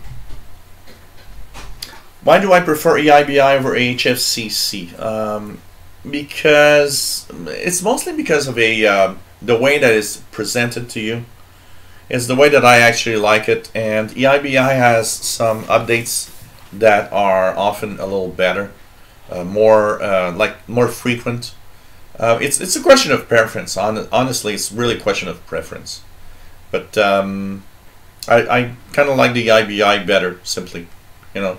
But the inclusion of also like VK2 FBHA, it adds a lot of utility stations in there that the HFCC list does not. HFCC really is concentrated on international broadcasts, where EIBI is international broadcast plus tons of utility stuff with their own schedules, even some number stations. So it mixes in a lot of stuff in there. Plus the EIBI and VK2 FBHA has a perfect writing here. For example, Radio Havana Cuba does not go to the coordination conference. So HFCC lists do not list Cuba or inaccurate Cuba if they do, where EIBI does have Cuba. So I kind of prefer, and in the way that it's presented also, honestly. So, you know. Absolutely, Casey Red Dragon. Just drop me a line to official Shortwave Radio at gmail.com. Lyndon Price, nice to have you here. RCA CR91 is my dream radio. Matt X Strong says, I agree, Joel. I will never sell the ICOM RA600. It really is amazing. I love it. Would buy it again in a heartbeat. Truly dream radio. Yeah, it's a question of the things that are available with it. It's a question of everything you can do with it. It's not just a question, because I don't think I will buy ever a shortwave receiver. You know what? I'll even go on a limb here and say, I can bet you that the ICR 9500, that $14,000 receiver, is going to be pretty much equal to what I do on the 8500, but with more bells and whistles, honestly. And I will probably love it. I'll probably find it's amazing. But I can tell you one thing. I think it's you know, we've reached a side of receivers. When you're in the high-end side, like I said, you're in the above $1,000 radios, you're starting to have radios that are all equivalent in performance, but that had new technologies to it. 8600 has SDR capabilities, has tons of decodes, some of the digital modes in the VHF UHF range. It's reprogrammable, so you can program the 8600. Firmware upgrades can add capabilities. Something you can't do on the 8500. This radio will never have new capabilities ever. So you know, that's the thing. And I'm sure if I would get an ICOM R8600, it would be the best radio that I own, and I would be really, really happy with it. But it's not, you know, I don't think it will have much better performance on shortwave or even on VHF UHF range than my ICOM here. But it has so many new bells and whistles. I'll love to have it. I want one. I want one. I would buy one if I had the cash. But I gotta buy a fridge. Rich in Atlanta says, hey, Jolly everyone, I'm listening to what I believe is Al Azim, what is that radio on? 11745. What is that? 11745. 11745. There's a weak station there. I don't know what that is. Let me just check it out here. 11745. Oh yeah, from okay, to Yemen. Okay, it's like a 24-hour thing there, and it's the only station right now. Absolutely. So it's from Saudi Arabia, and it's Yemen, for the Yemen.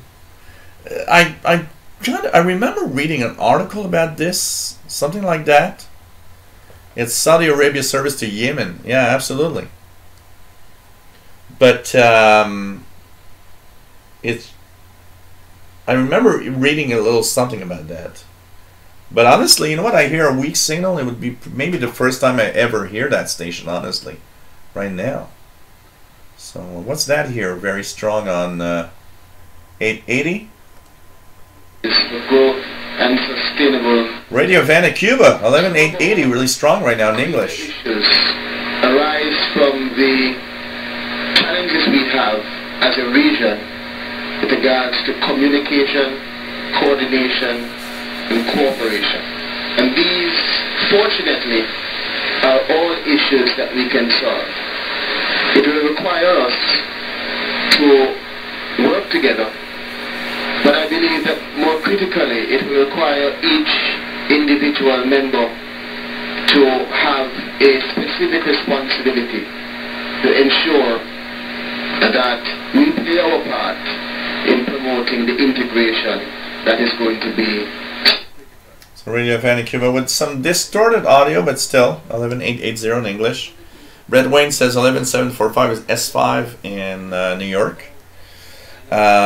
State David was amazing, because I would not bear the thought of having paid so much for a mediocre device. I can tell you at $5,000, if it's a crappy radio, you're going to have a hell of a lot of crappy $5,000 videos appearing on my channel to make sure nobody buys it. Oh man, I would be mad as hell. $5,000 for a radio that would be crappy. I would be mad as hell. So, hey guys, if you want to help me out, donations are accepted, of course. And it's you know, it's nice to be here. Of course, I take a lot of time to do these shows, and if you like what I do, why not take the time to give me a little something? Any donation, any amount helps, and it keeps me going. Keeps me paying for new lighting that gave out a couple of weeks back, a new fridge to keep my beer really cold, and just it's nice to see that you know, you care about what I do. Take a lot of time, and you know, I mean, I do these shows, live shows, the last couple of 2, 3, 4 hours sometimes, 5 hours, 30 minutes sometimes, and I do this with pleasure, of course. Helps me out, and of course, yeah, there's YouTube monetization. I get this all the time. Somebody saying, "Hey man, well, why are you asking donations? You got YouTube monetization." Yeah, but you know, if you like what I do, why not help me out here? PayPal.me/shortwave, or the Yahoo email you see here, and Patreon.com/radioandcomputers, where you can set up. Yep, cat food. Yep, cat food. I like to see Paul every week. You know, Paul is a pretty good, you know, eater. He eats all the time. It costs a lot of money in cat food, so of course, you know, it's just something you gotta think about. You gotta pay some cat food to Paul the cat. Thanks everybody that donated, and you know, if you've never done a donation and you're listening and you're watching for years, for months, and I mean, you got a few dollars to spare, why not think about me? So, this is the Shortwave Radio Show. It's we're at 3 hours and 20 minutes right now, 21 minutes into the show. Hope you're enjoying.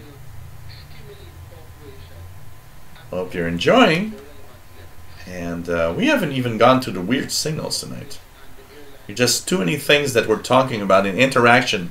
You know, that's what I like with the chat. Sometimes there's so much interaction about comments people are and questions that you just go through it. But anyways, but yep, I would be mad as hell with a $5,000 radio that doesn't work well. Hey guys, anything else before we start winding down for tonight? Anything you want to ask? Anything you want to share that everybody can would be interested in? I got one news item that I want to talk about. It's from the Short Listening website. Tomorrow is the cross operation between Mars, the military auxiliary radio system, and amateur radio operations. So amateur radio stations will transmit in their amateur bands, and Mars stations will be listening in on the on specific frequencies, and the of course they will transmit from their own Mars frequencies, which are out of band for that. So there's a great article on it on shortwavelistening.com. You gotta tune in, because I will try it out tomorrow for sure. WING Mars. Let's see if I can get the Mars stuff. Mars weekend communication exercise coming in. So this is a great. So just search for Mars weekend communications. SWING, shortwavelistening.com website, and you'll be able to listen in, and don't even think about forgetting about the cat food. Oh man, yep. So cross communications with Mars tomorrow. So there's a ton of frequencies on there. I'll try to listen in, and if I get some of these, I will be posting frequencies. It's all It's all tomorrow, Saturday. So check it out. DRM 4950. I don't think so. 4950. Do I have something here? No, that is... I've seen that. Look at how wide that signal is. I've seen that, but that is not DRM from what I can make out. It doesn't sound like DRM. It's, you know, DRM is half. Look at that. Look at the signal here. DRM is half the width of that thing. So that's some kind of weird signal that is available there. This is some kind of new digital mode. I've seen this a few times now. It's kind of some kind of digital mode now. Brett Wayne, yeah, absolutely. You can send a check. Just send me a an email at official shortwave radio @gmail.com. I'll send you my postal address and just send it. I asked, you know, you're not the first. I got a few people said, hey, can I send a check? And I asked my bank, and my bank says, yeah, no problem. It's just going to be frozen for a month. But apparently it works. So if you want to send a check, Brett Wayne, just send me a email at official shortwave radio. Just do whatever check and whatever in US dollars, and it'll be it should work with my bank normally. So this is so weird. Such a weird signal there on that frequency. I don't know. He's been out for a while now, I believe, Captain Dave, right? I don't know. Maybe something happened. I don't know what. David Arden, nice to have you here. Says, glad you could tune in. Yep, absolutely. Thanks, David Arden, for the plug. And yes, Daniel, I'm here every Friday, 2000 UTC, and every second Saturday. So next week, tomorrow, no show at all. This is the weekend I take off, and might be repairing a fridge. Next week, Friday and Saturday. So put that on your calendars, guys. Next week will be May the 18th and 19th. 2000 hours UTC. We'll be live. I'll also be on the International Radio Report next week, not this Sunday, next week. And thanks, guys. RadioNet R just picked up a new receiver. Well, new to me anyways, the Nikon SCR71A. Way more sensitive than my old Kenwood R1000. I know the ICOM R71A is an amazing radio. That's a great receiver. Really, really nice. It's a very beautiful radio also. Very sexy. Only us guys can say a radio is sexy, honestly. And, well, you know, it was one of the top receivers. So it must be a really good radio, and I believe it's still probably a good radio. It's a great radio. I'm still trying to figure out all the filters. It's some sort of Collins mechanical filter installed. Yeah, these were popular back then. These were like the hot filters that everybody wanted to have in radios back then. The Collins mechanical filters. They were the best there was at some point. Really amazing. Everybody wanted them. So, hey guys, keep your radios running and keep listening.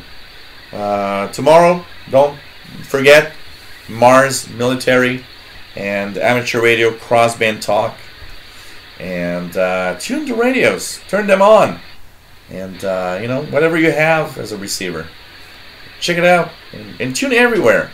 And don't forget to check out the frequencies. Nice to know. RadioNet R says next week is Hamvention in Ohio. So if you guys are around there, check it out. That's probably a very, very nice place to get nice, old, cool receivers. Yes, I will fade. Everybody's telling me fade, fade, fade. I always forget.